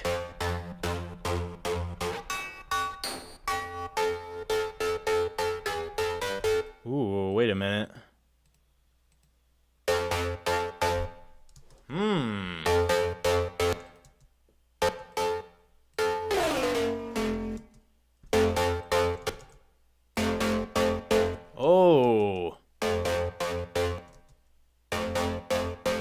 that's kind of nice. Like, that's actually kind of nice. Let me link the controller. Link to, which one? This one, channel pitch. Yeah.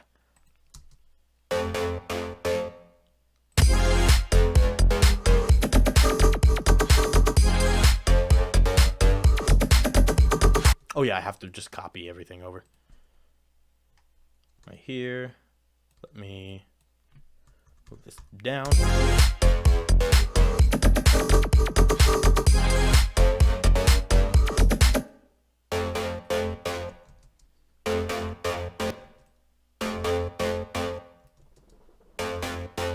It's a little bit low now.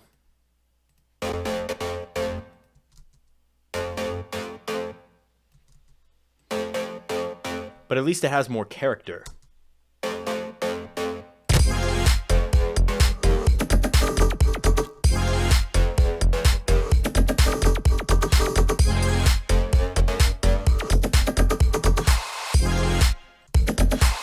And I do want some, like, something synthy hitting right there, maybe. Star Wars type of track in a live. Are you talking like a Star Wars, like, orchestral kind of cinematic stuff?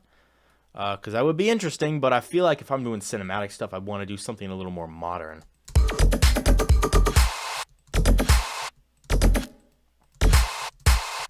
Because something else has to go right there. I feel like I could make, oh yeah, let me just make a cool kind of hard bass.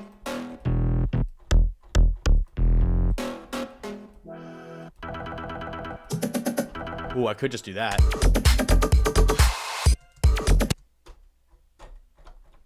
Let me add, come on. Yeah.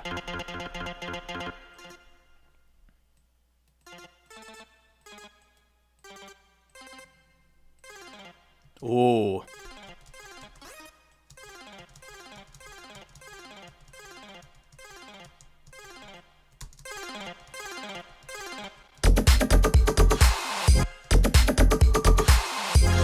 Why is it so quiet?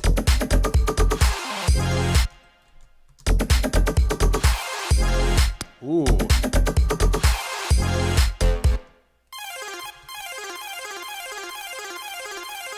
That sounds so dope.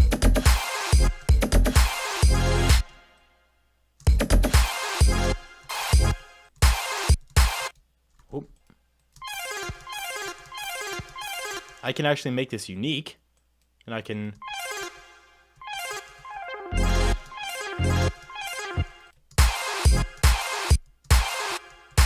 and do some cool shapes.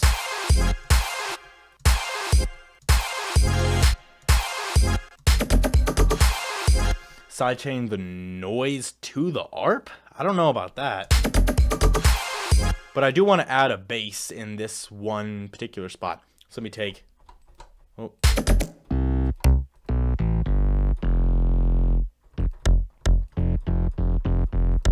I'll take this one and then clone it.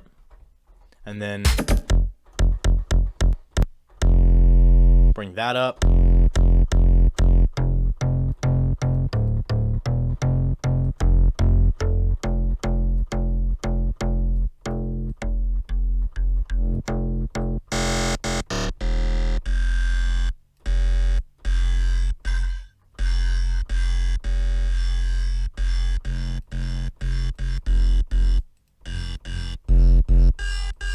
Whoa.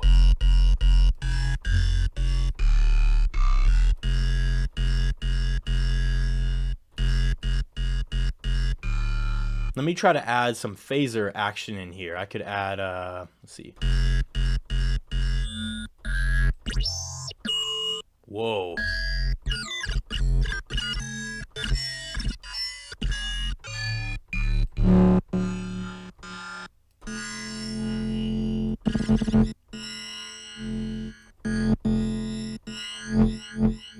Whoa.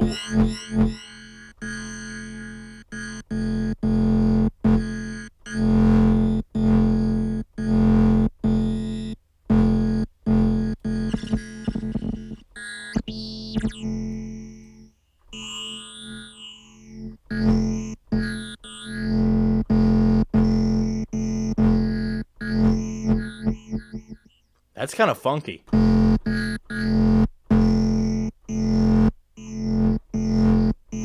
I could have that rise up. Yeah, let me edit this. Kind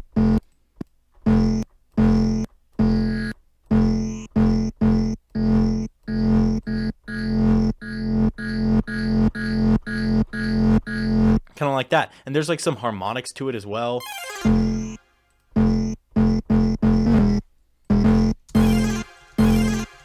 Wait, what happened? It was rising up.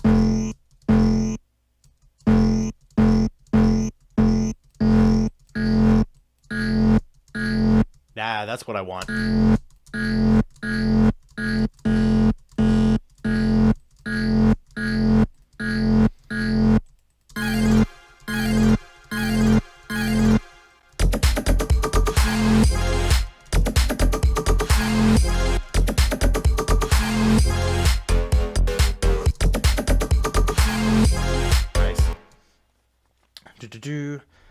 After Instant, we never saw Dave again. The last memories of him are the video and the About Me page of Will on Discord. The legend lives on there. It lives on there. Maybe Dave will one day make a return. So I'll route this one into 27.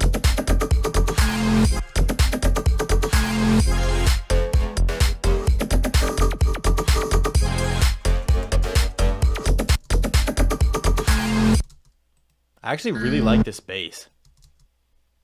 It just needs some work. Like also taking away the sub.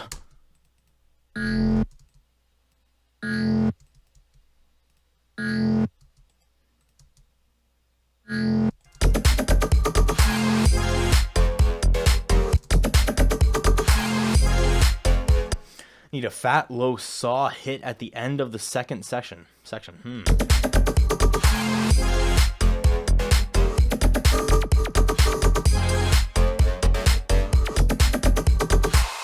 Ooh, yeah, like a saw bass might be nice.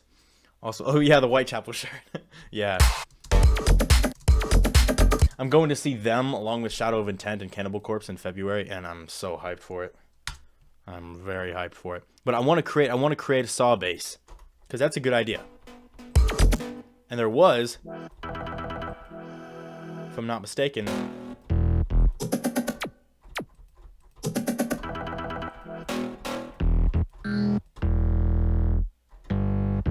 that one's not far. It's not far, but that's not the one that I wanted. I wanted to use the same technique that I did with the chords, where I could take something like the kick. I've put the kick into Serum so many times. But now, I want to take this. I want to just delete everything beyond this. Add remove, select until end. And then I want to zero all of these phases. Just completely zero them. That's basically a saw wave.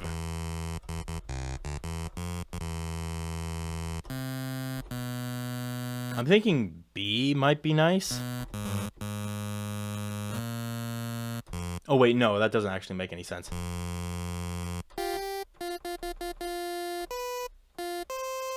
Yeah, C. Yeah, you're right. C or G sharp, not G flat.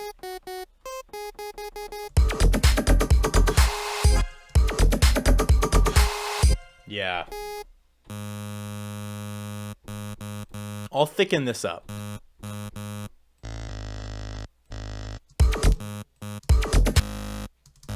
Yeah.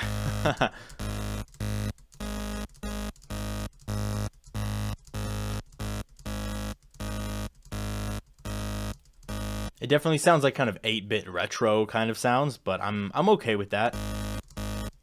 As long as I can add the thick rack. What? No. Thick rack time.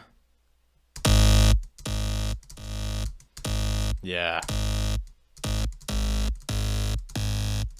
Adjusting this phase really changes the tonality.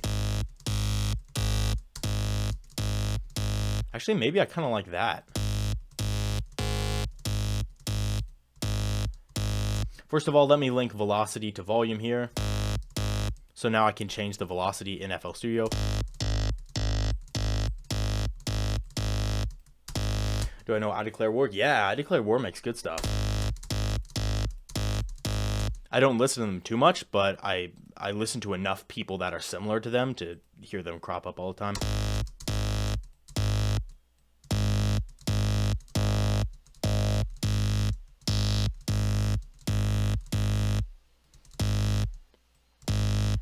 Yeah, I think that sounds good.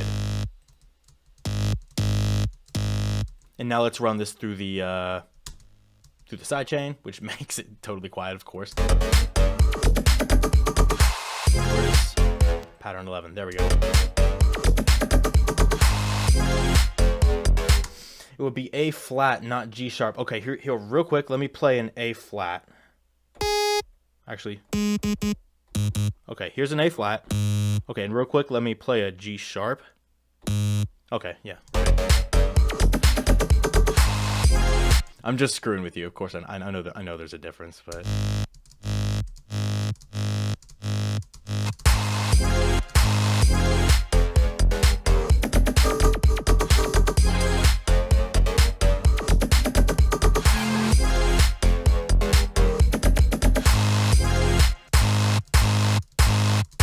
I need to make a sub, though.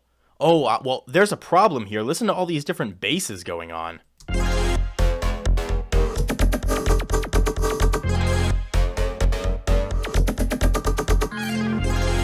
Is a sub really what I need? Yeah, a sub is what I need. Yeah, I gotta create a sub just for those moments. Just for those moments. Actually, you know what? Screw it. I'm just gonna use that. 22.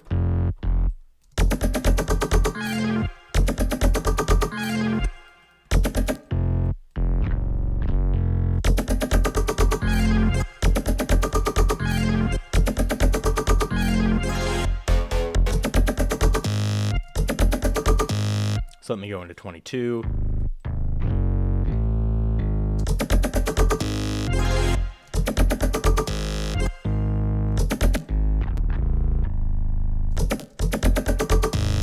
Ah, that's too low.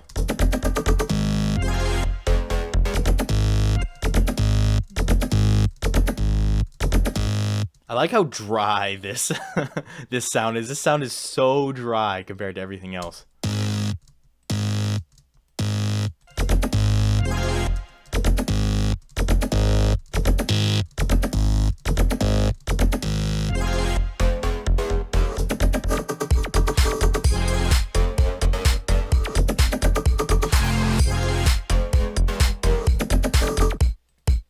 I feel like this kick should be heavier. Don't exactly know what would be best to do, though. I don't think it's this, though. Yeah, it's definitely not it.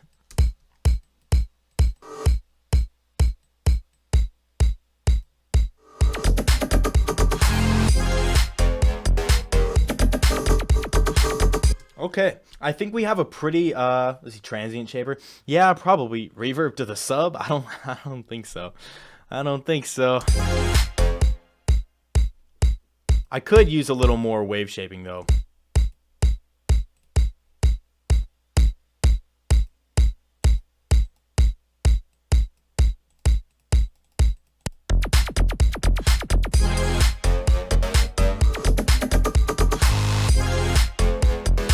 Oh, I need to make the open hi-hat. Yeah.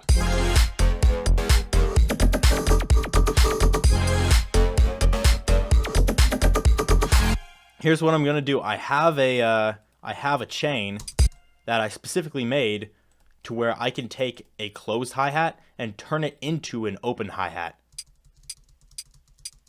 So let me just route this into 14, and let me go. I have a couple of them. Here's closed hat to open hi-hat. That one's not bad. Let me... Nope, I want to do the other one. Closed hat to open hi-hat 2. Okay, this one is...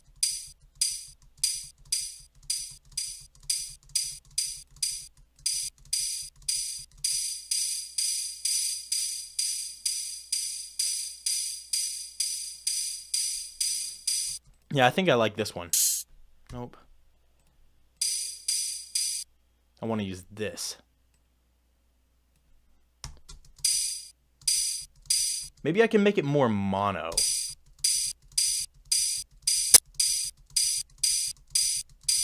Yeah, perhaps I'll make it more mono. But let me see if that helps. Oh yeah, let me not. Let me take it off this chain. It doesn't want to go into 14. It wants to go into 12. Back into 12.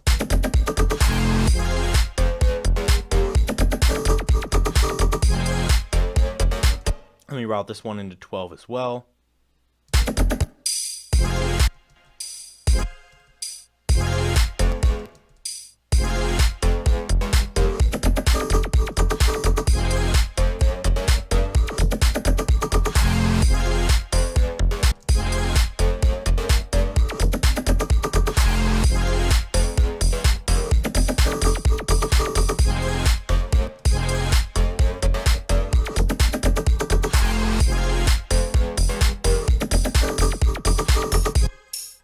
Yeah, I have to pitch it up because it's this exact same pitch as the other one. How does it sound like it's on pitch with the actual song? I'll have to turn it down because it's a little loud. But I do rides instead of open hi-hat.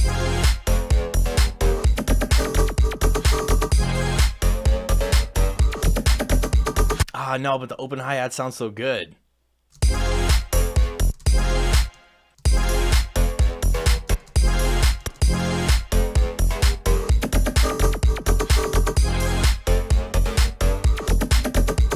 Oh, you want me to use this as a ride? Oh, okay.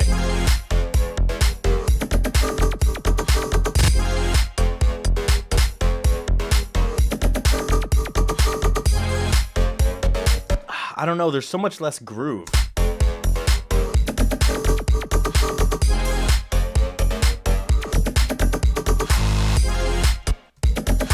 This saw bass, hold up. I have to deal with this.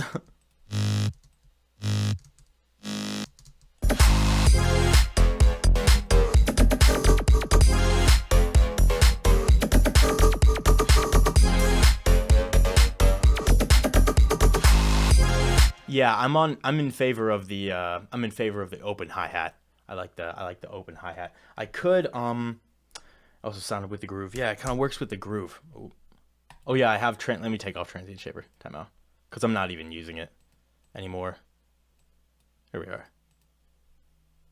Where did it go? Yeah. Transient processor, delete. You're done. Okay. So I have something resembling a little drop here.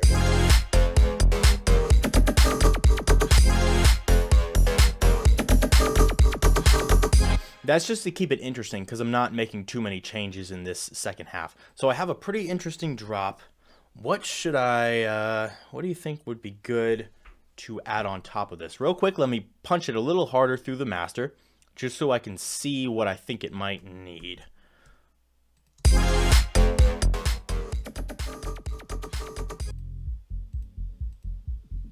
Okay, looks like the bass is going pretty ham. So I'll add a little bit of compression to that. Let me make sure it's not stereo.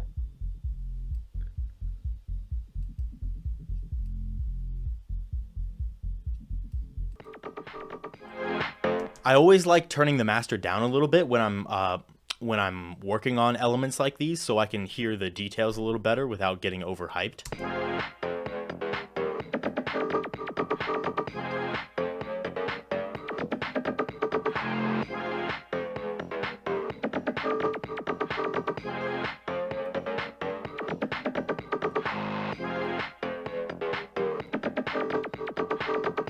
Seems for the most part that's okay. That's pretty okay as well. Let me turn these down.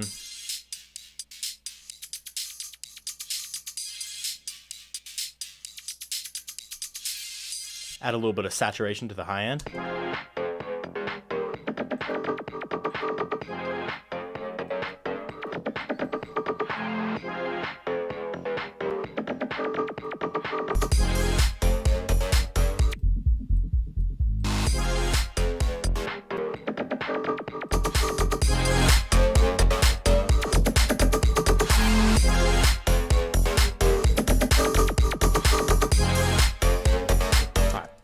Now multiple rhythms are fighting for attention. I don't think so. I don't think so. Maybe I could turn it down a little bit, but I just disagree. Add the 7th note on the chord to make it F minor 7. Oh yeah, true. That would add a little bit of interesting interesting harmonic texture.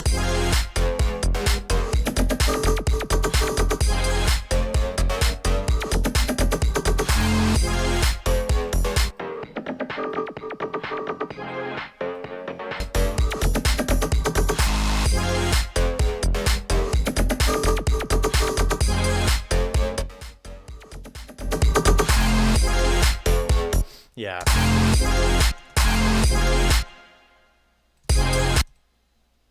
This almost sounds like it has the 7th on it. For some reason.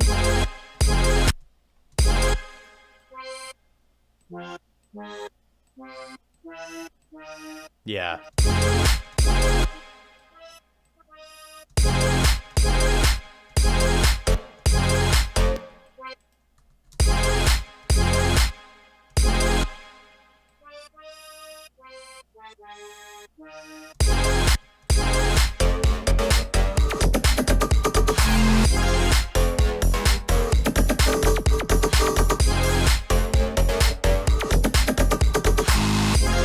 The tonal balance control basically shows me on the master how my track is looking overall, if like the bass levels and the mid levels and the high levels are decently okay. You see, this is kind of the area in which it is generally safe to be, at least for this genre, right? So so I could see if the bass is a little bit too high or is a little bit too low. Like the bass is a little bit loud, honestly, right there. It's a little loud, so I may take it down a little bit.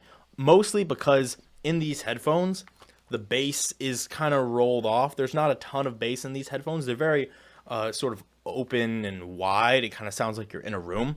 So I want to make sure that my bass is good. Anyway, yeah, it's more like an analyzing tool. It's an analysis tool. That's the word, analysis. Anyway, okay, cool. So I have something pretty nice here, and I think I'm going to throw together just a little bit of an intro and a build-up. I don't think I'm going to spend too much time on this. Actually, I might just go right into the build-up first, because there are some things that I'm going to have to do to make this sound good. There's going to be plenty of work that I have to put into it.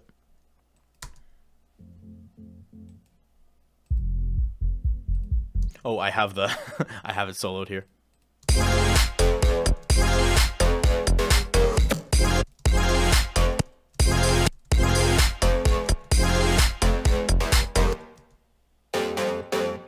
Ooh, that's not so good. Let me make sure that these automation clips follow. I like the way that these look.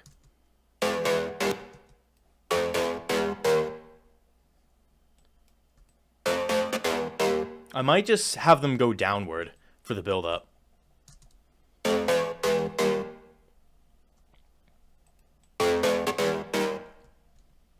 And then I could have this bass right here, bring this over. I want to just bring these elements in so I can build them up.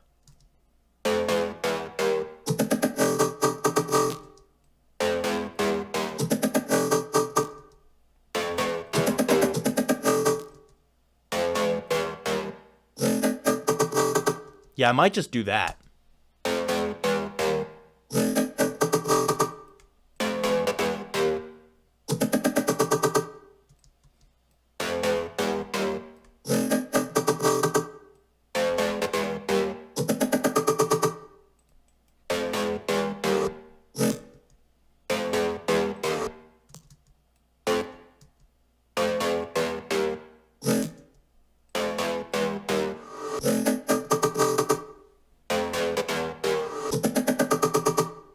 Yeah, removing the glitch is probably a good idea as well. So I'll just take this and just move this on each one. Oh.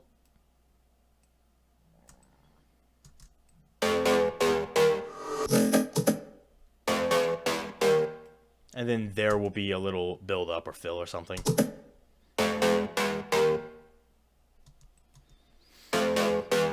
And And then I should probably add something from this. Let me just make it unique, and this will be what we use in the build-up.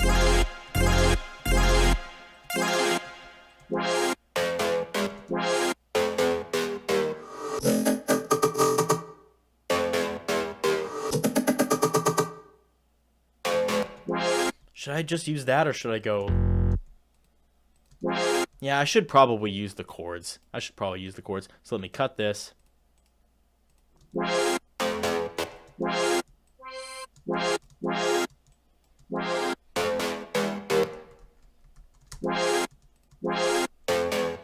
gonna be filtered. I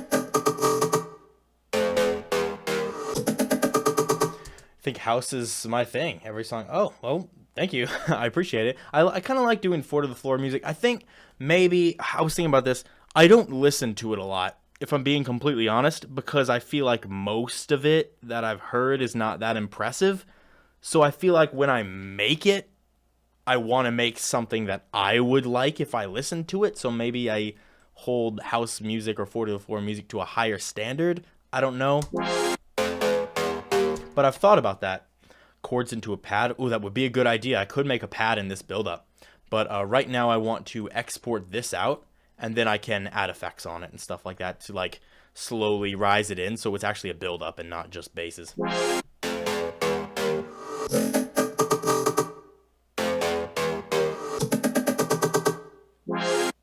Got some peaks in there.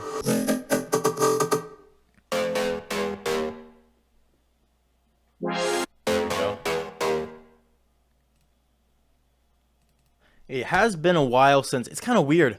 Most of what I listen to tends to be, as far as electronic music goes, tends to be, I don't know, it tends to be more like headbanging, like dubstep kind of stuff, but I don't actually make that much anymore. I just have a little less inspiration for it. I don't know why. Let me go in here.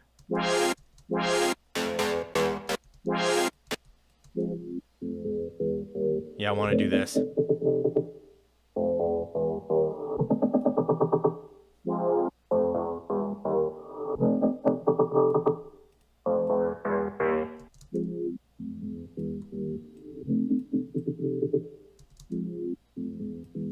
So let me create an automation clip for this, and this is pretty straightforward. I just kind of rise it up.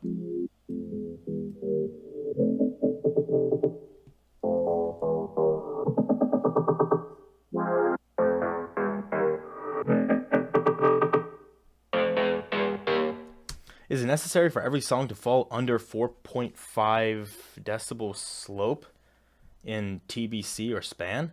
I'm gonna be honest. If TBC or span is a tool to use for that, I don't think I've ever used it. Look, loudness is, I can judge the loudness while I run it through the master chain. Like if I want to look at loudness, I'll go on Julian Loudness Beater.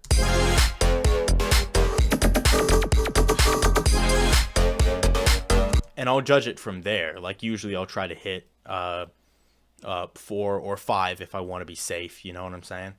But if that's what you're talking about, then yeah, but I'm not totally sure that I understand. A nice friendly family Christmas track. Yeah, this really doesn't have any Christmas theme. It's all just about sleigh bells. Or it's all just made with sleigh bells.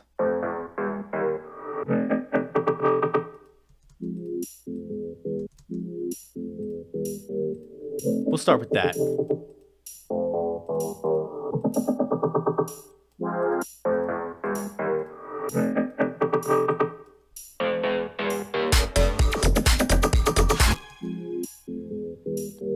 Let me take this kick.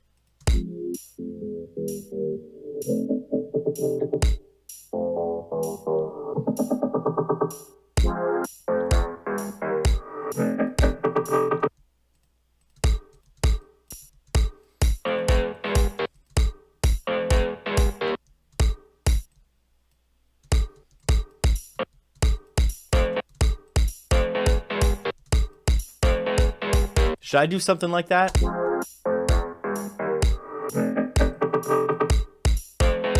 Nah, no, I don't think so. louder is better sometimes. Like in general, you want your tracks to be nice and loud. I'm spitting everywhere. Oh, that was nasty. But generally, you want your tracks to be nice and loud when you're making electronic music. But you don't want to crank it too loud because you will sacrifice quality, you know? So it's all about how loud can you get it while keeping quality.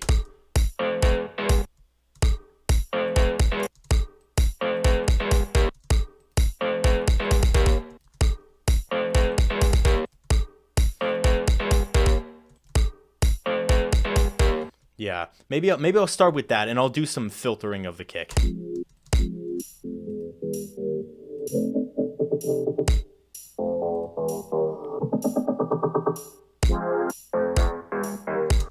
I will add both a high pass and a low pass filter to this, so I can control both of them. I'll do this, and I'll do this. So first off, I'm going to want the low pass filter to start like this, because I want it to be deep.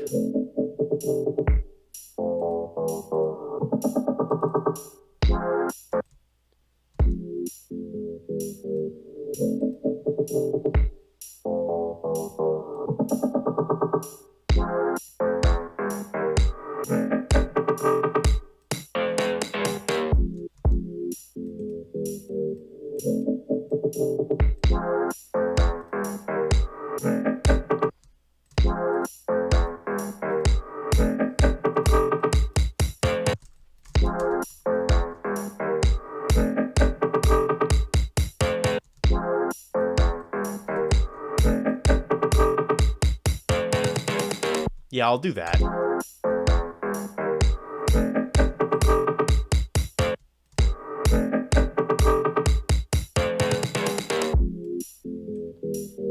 But I also feel like I have to change this kick. Dang it. See, here's what I wish I could do in FL Studio. I wish I could highlight things, all of the same clip, and right-click, make unique, and make all of these a unique different clip. Because now I want to go in here and hit make unique, and I want to shorten like that.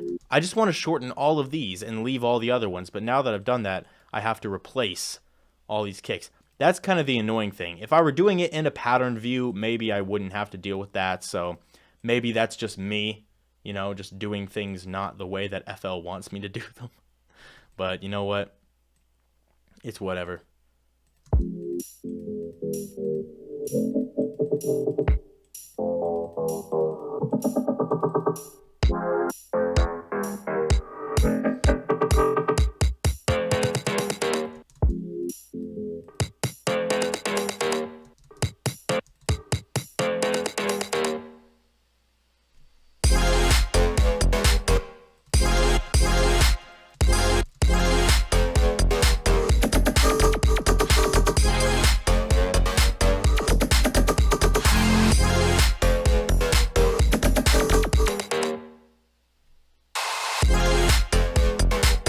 I'll have to figure out what I want to do for that fill. But right now, I want to make a pad with these chords. I want to make a pad with these because someone mentioned that in the chat, and that's definitely something I want to do. You add some chimney background stuff. Oh yeah, that would kind of take away from the challenge of having everything come from the sleigh bell. But anyway. Waveform that you froze, it seems to need some compression. Yeah, that's primarily because, I mean, there's a lot of compression going into it through the master chain, so I'm not too worried about that. Weirdest point about is to understand that what loudness really means. Yeah, there's different ways to measure loudness too. Yeah.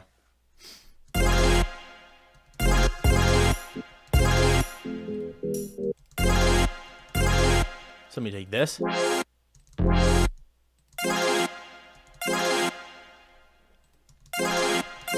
And here's what's about to go down. I'm going to record this into an Edison. And I'm going to wait.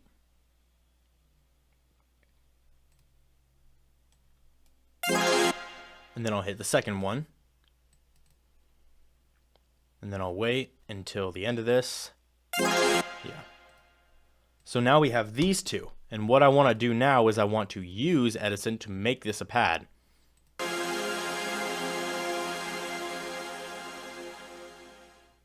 it'll do something like that.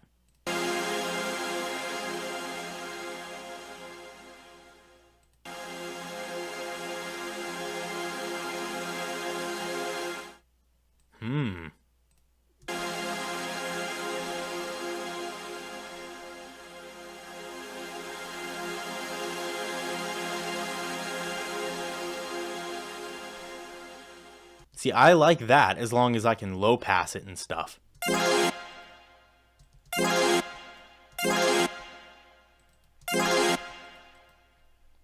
Let me just undo all that.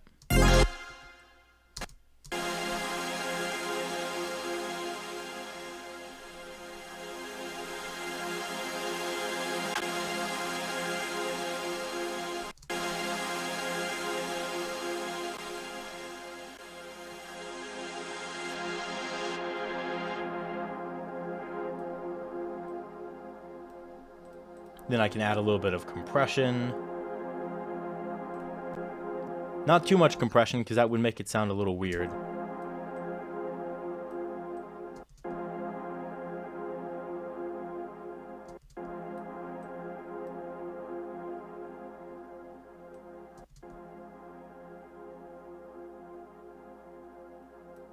Okay, that's kind of a lot of compression, but whatever. Whatever. I don't care. All I want is that pad.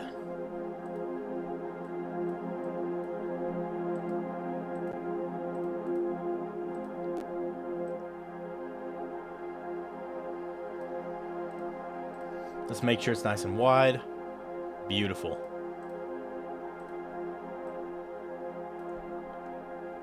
Anyway, instead of playing the whole bass drop, what if you chop it up, then use it as a build-up? I think that the reason I don't want to do that is because I want to make sure that the pattern of this is understandable and recognizable. Let me see.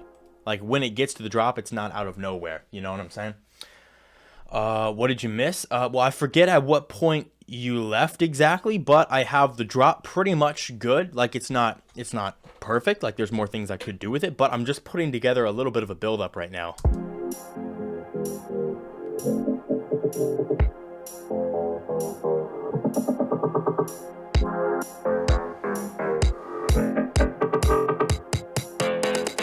I can think of so many things I would be adding right now if I was allowed to add other things other than the sleigh bell. One thing I am going to do is throw this on stretch.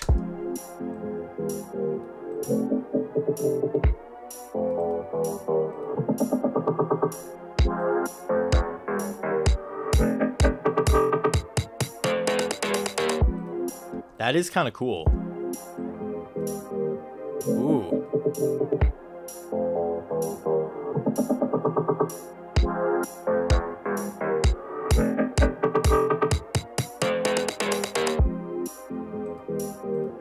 I like the 7th. So let me create this automation clip.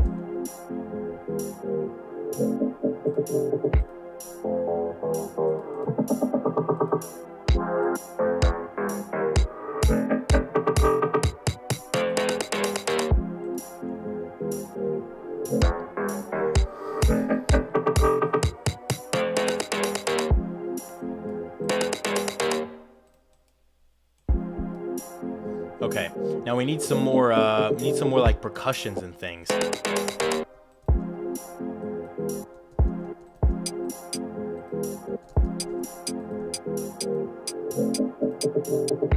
Yeah, right away I'm just going to make this unique. I'm going to maybe take down the high end a little bit.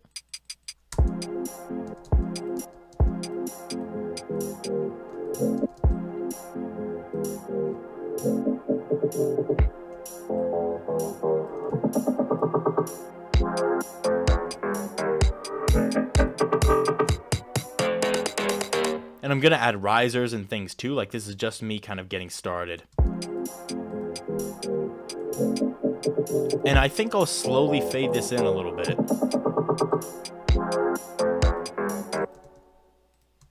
Maybe with a low pass filter. You guys know that I'm a fan of those.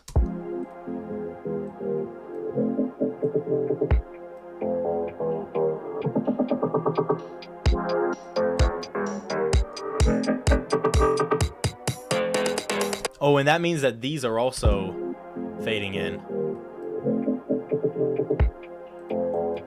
I actually might be okay with that.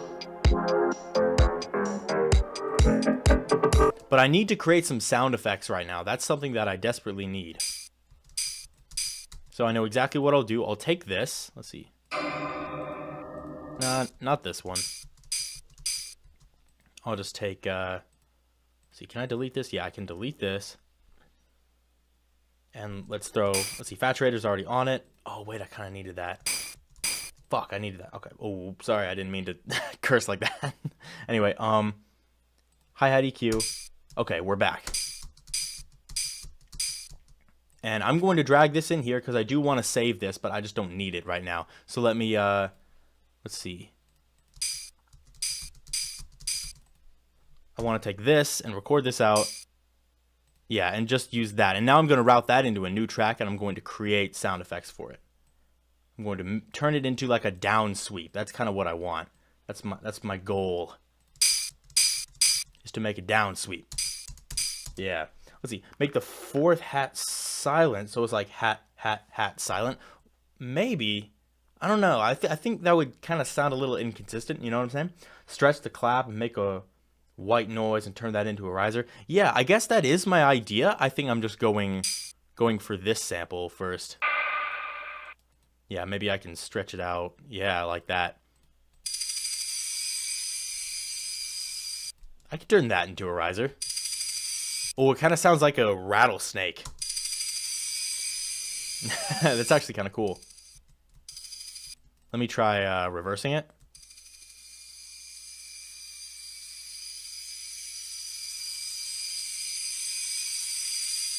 That's basically the riser, but I also want to make a down sweep. I don't just want to make the riser. So I'll make the down sweep and then reverse the down sweep into the riser, and everything will be good.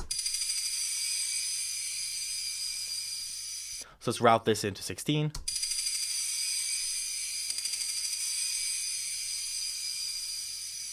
And all we have to do to make this is just to use high pass filters and low pass filters. So we could also use like a phaser or something. That would be nice. Usually I do this in Serum, so it's a little bit easier.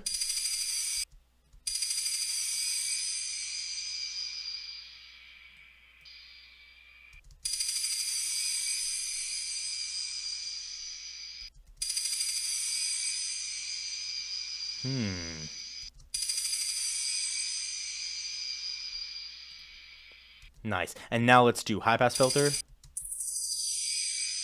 to do something like that as well. And then we'll be good to add something like a phaser.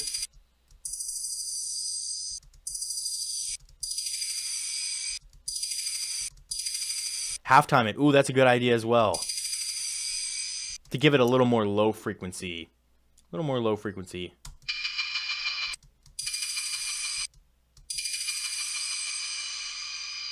Ooh, listen to that. That's nice, actually. Let me add some reverb. All the high.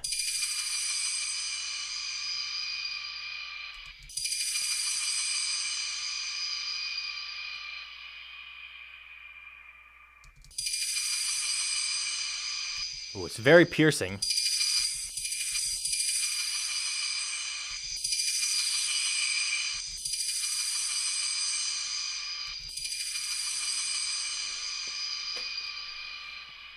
But I like the way that that sounds. So let me, let's see, I am rolling off this high a little bit.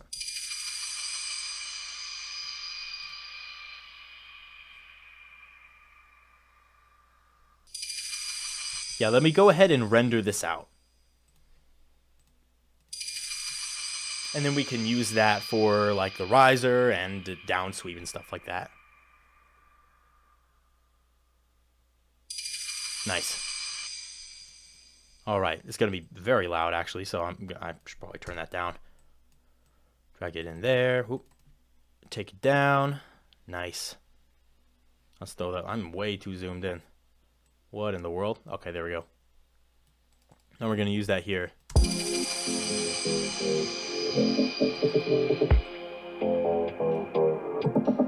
Now we need the same one, just made unique and then reversed.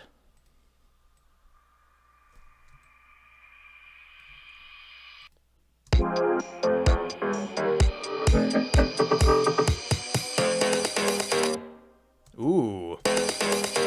It kind of flutters in.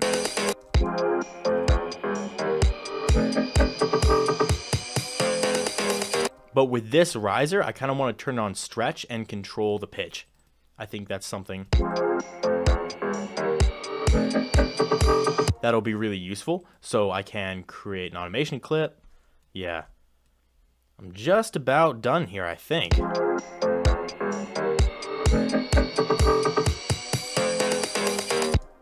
Yeah, build-ups are actually one of the trickiest parts of tracks for me. Like, I actually struggle in the build-ups more than I struggle in the drops, in my opinion.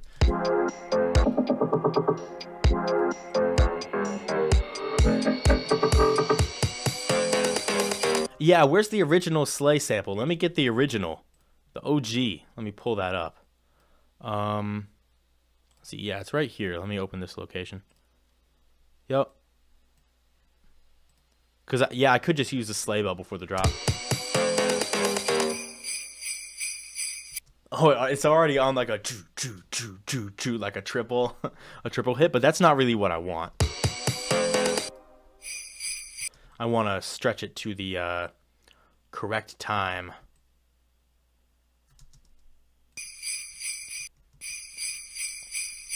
What if I went like this? Or I could just... That doesn't sound so good. That doesn't sound good either. That doesn't sound bad.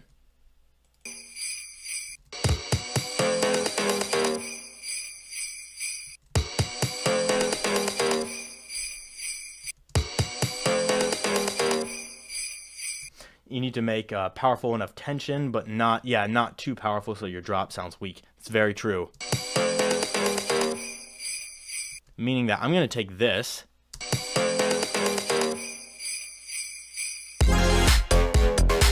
and make sure that that stays mono.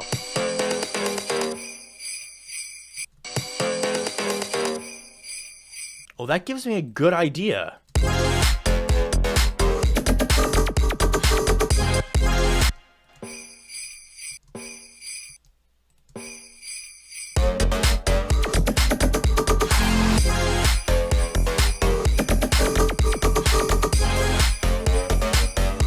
I don't know if I should do that. Even if I turn it down a little bit, I don't know if that's something I should do. Because there's already so much.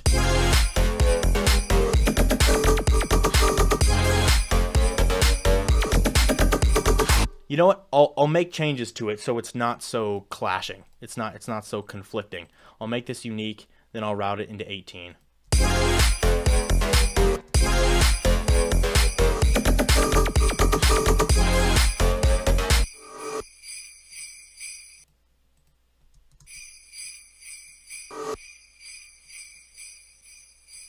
I'll do that, and I'll add a ton of reverb. So it's smooth. It sounds like it's far away. Run it through the sidechain. So now it's just sidechained noise.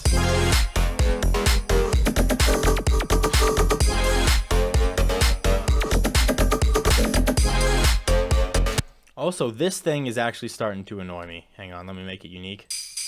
I want to make it slide a little bit.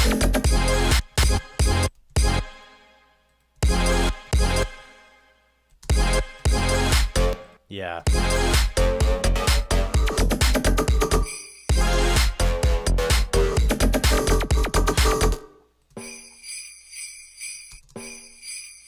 Ooh. That could be a good idea if I take this frequency shifter. Where is it? Yeah.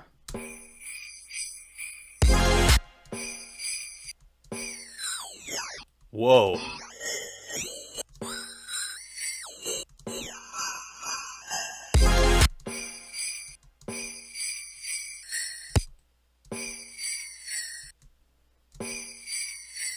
That's kind of fun, actually.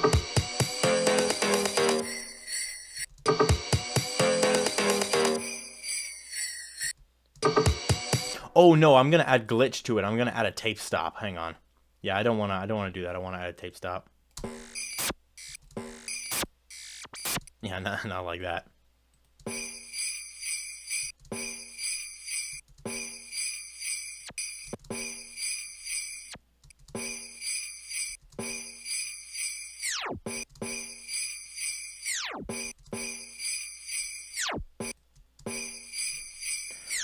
Flat or not full. Yeah, I mean, there's a lot of elements that I would normally like to add.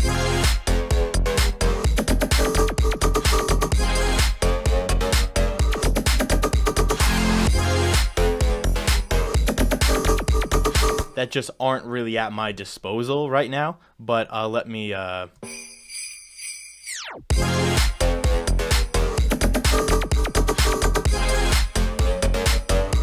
should I add it all the way through is the question. Also, I'm going to be honest, there's a lot of like things in the low to mid region that I can't tell if they're not there because I haven't put them there or if my ears are popping. Because I'm going to be honest, my ears are kind of popped. It's weird. Like sinuses, they're kind of messing with my ears and it's making things sound kind of thin.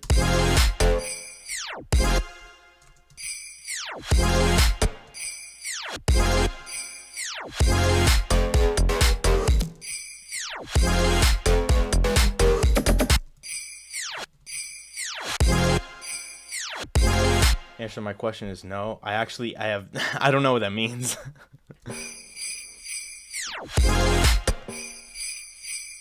I want it to be quicker.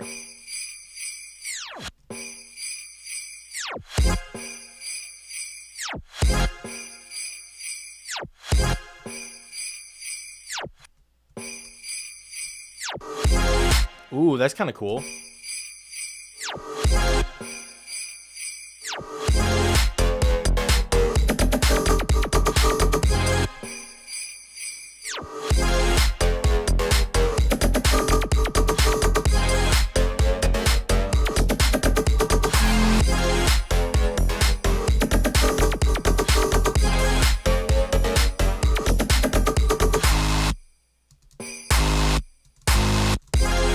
And then I'll put this right here just to kind of wrap it up in a really understandable way.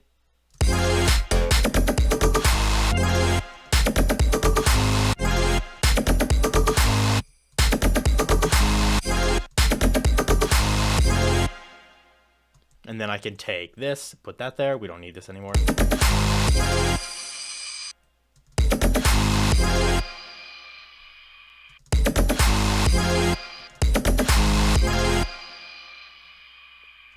I would like to add see, what am I thinking of? Yeah, crash cymbals. I would like to add like crash cymbals in here, but constructing a crash out of the right, like it's hard to get the acoustic nature of a crash cymbal like just straight up from a sleigh bell. But you pitched down the pre-drop sleigh. I could just go resample. That is kind of cool.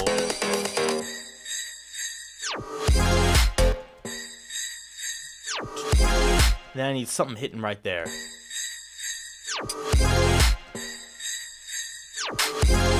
This is where I would play around with like snares and stuff and like drum fills and things, but that isn't really an option for me right now. Oh, I do have this though.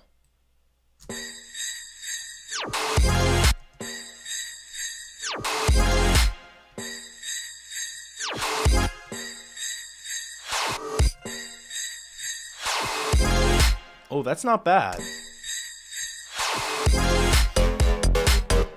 Oh, your messages aren't appearing? I don't know why. I'm not sure about that one. Yeah, like some kind of click or tom. If I had a tom, that'd be great.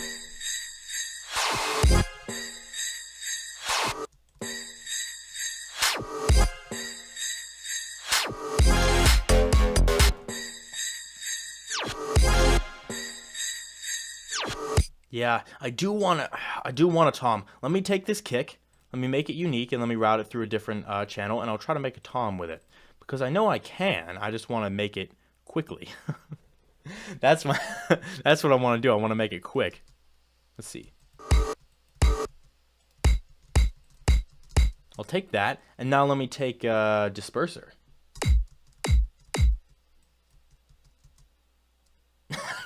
All right, I'll take it, I guess. If I make these lower frequencies slower, they kind of sound like a tom. Now it appeared, yeah. Got caught red-handed.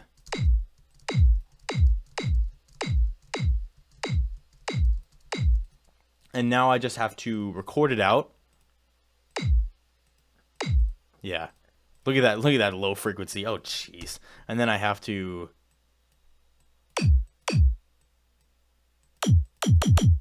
pitch it up.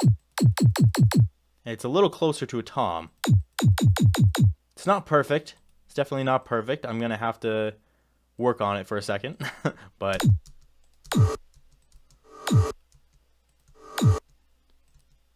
where did everything else go? Oh.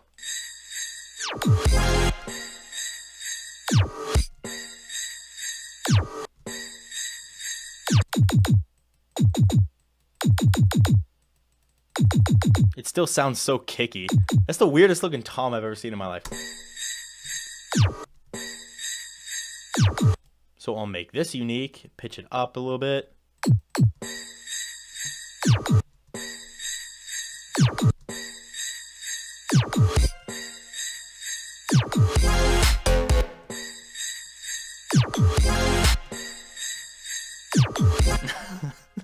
Those toms are terrible. It's okay. I can I can save them. I can save them. Let me route it through 8. It's awful toms.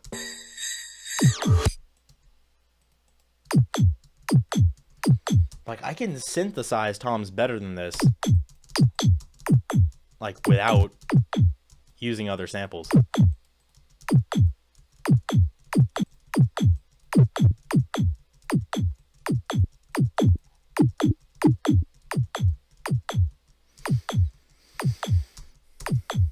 Why only tom? I'm just doing toms in this little section. Maybe I can use frequency shifter.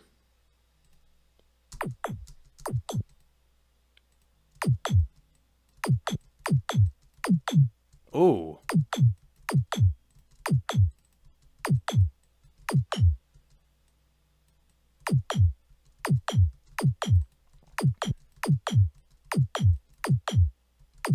That's not so bad. Let me just make sure that I have the low frequencies controlled here.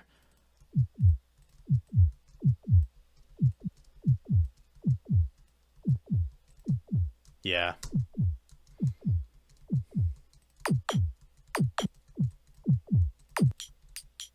The high frequency is not so clicky.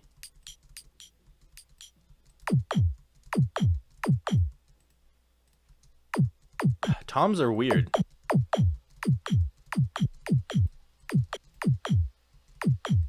And maybe like a little bit of reverb to them, perhaps, to give them some body.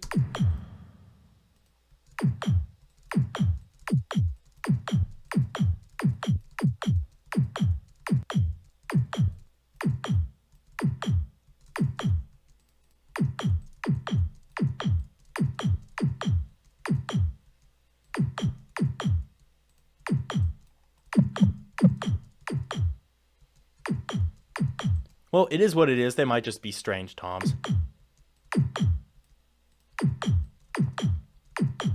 That might just be how the cookie crumbles.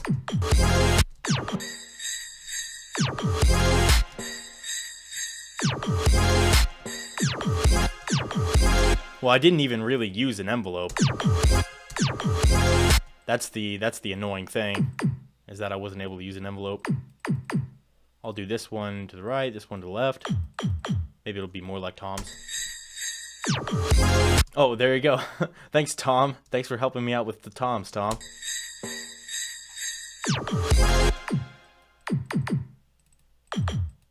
More clicky. Okay, they're really synthy. But again, that might just be how things are.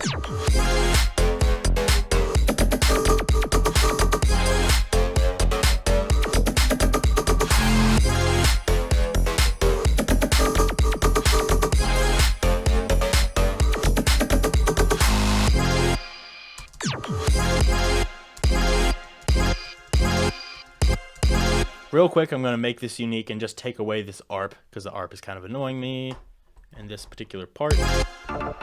Yeah.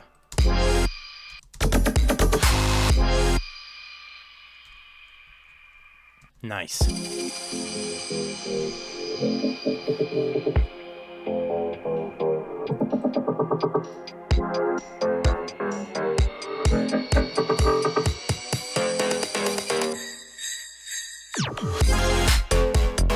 It's just so trash. God.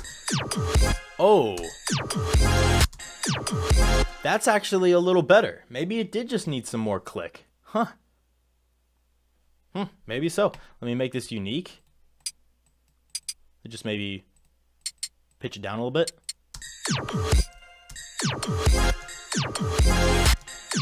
Like, it's still not good, but maybe it's a little better than it was before.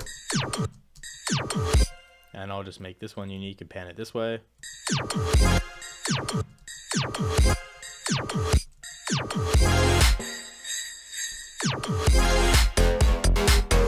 Okay, cool. I think that that's pretty good as far as, yeah, like old synthwave toms. I did synthesize a tom. Again, I'm not going to use this, but I did synthesize a tom in Serum that I think sounds really good. It's like a classic tom sound. I think that's what I might have called it, classic tom, or something tom. But it's really not as hard to make as I thought. Like, if I'm being completely honest, it's not in basses. It wouldn't be in this either, I don't think. But or maybe it is on this. Classic tom, yeah.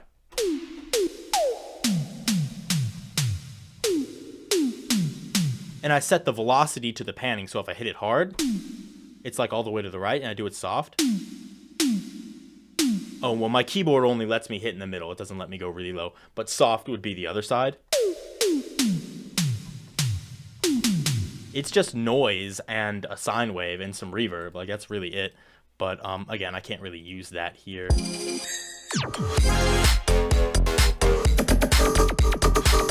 Yeah, I think this is a point where it's a good point where I have things laid out pretty good. I have the elements that I want to the elements that I want to add have been added. It's got to a point where I think it's pretty decent. And for like everything being made out of this sleigh bell, where is it? Let me play the original file again. The unaffected original. That's the original file that I had to work with. Everything that came out of this track came from that, you know, directly or indirectly. Everything that made sound was created from that. So let me go ahead and play what I have right here. I'm going to turn it up a little bit, and we're just going to see how it flows.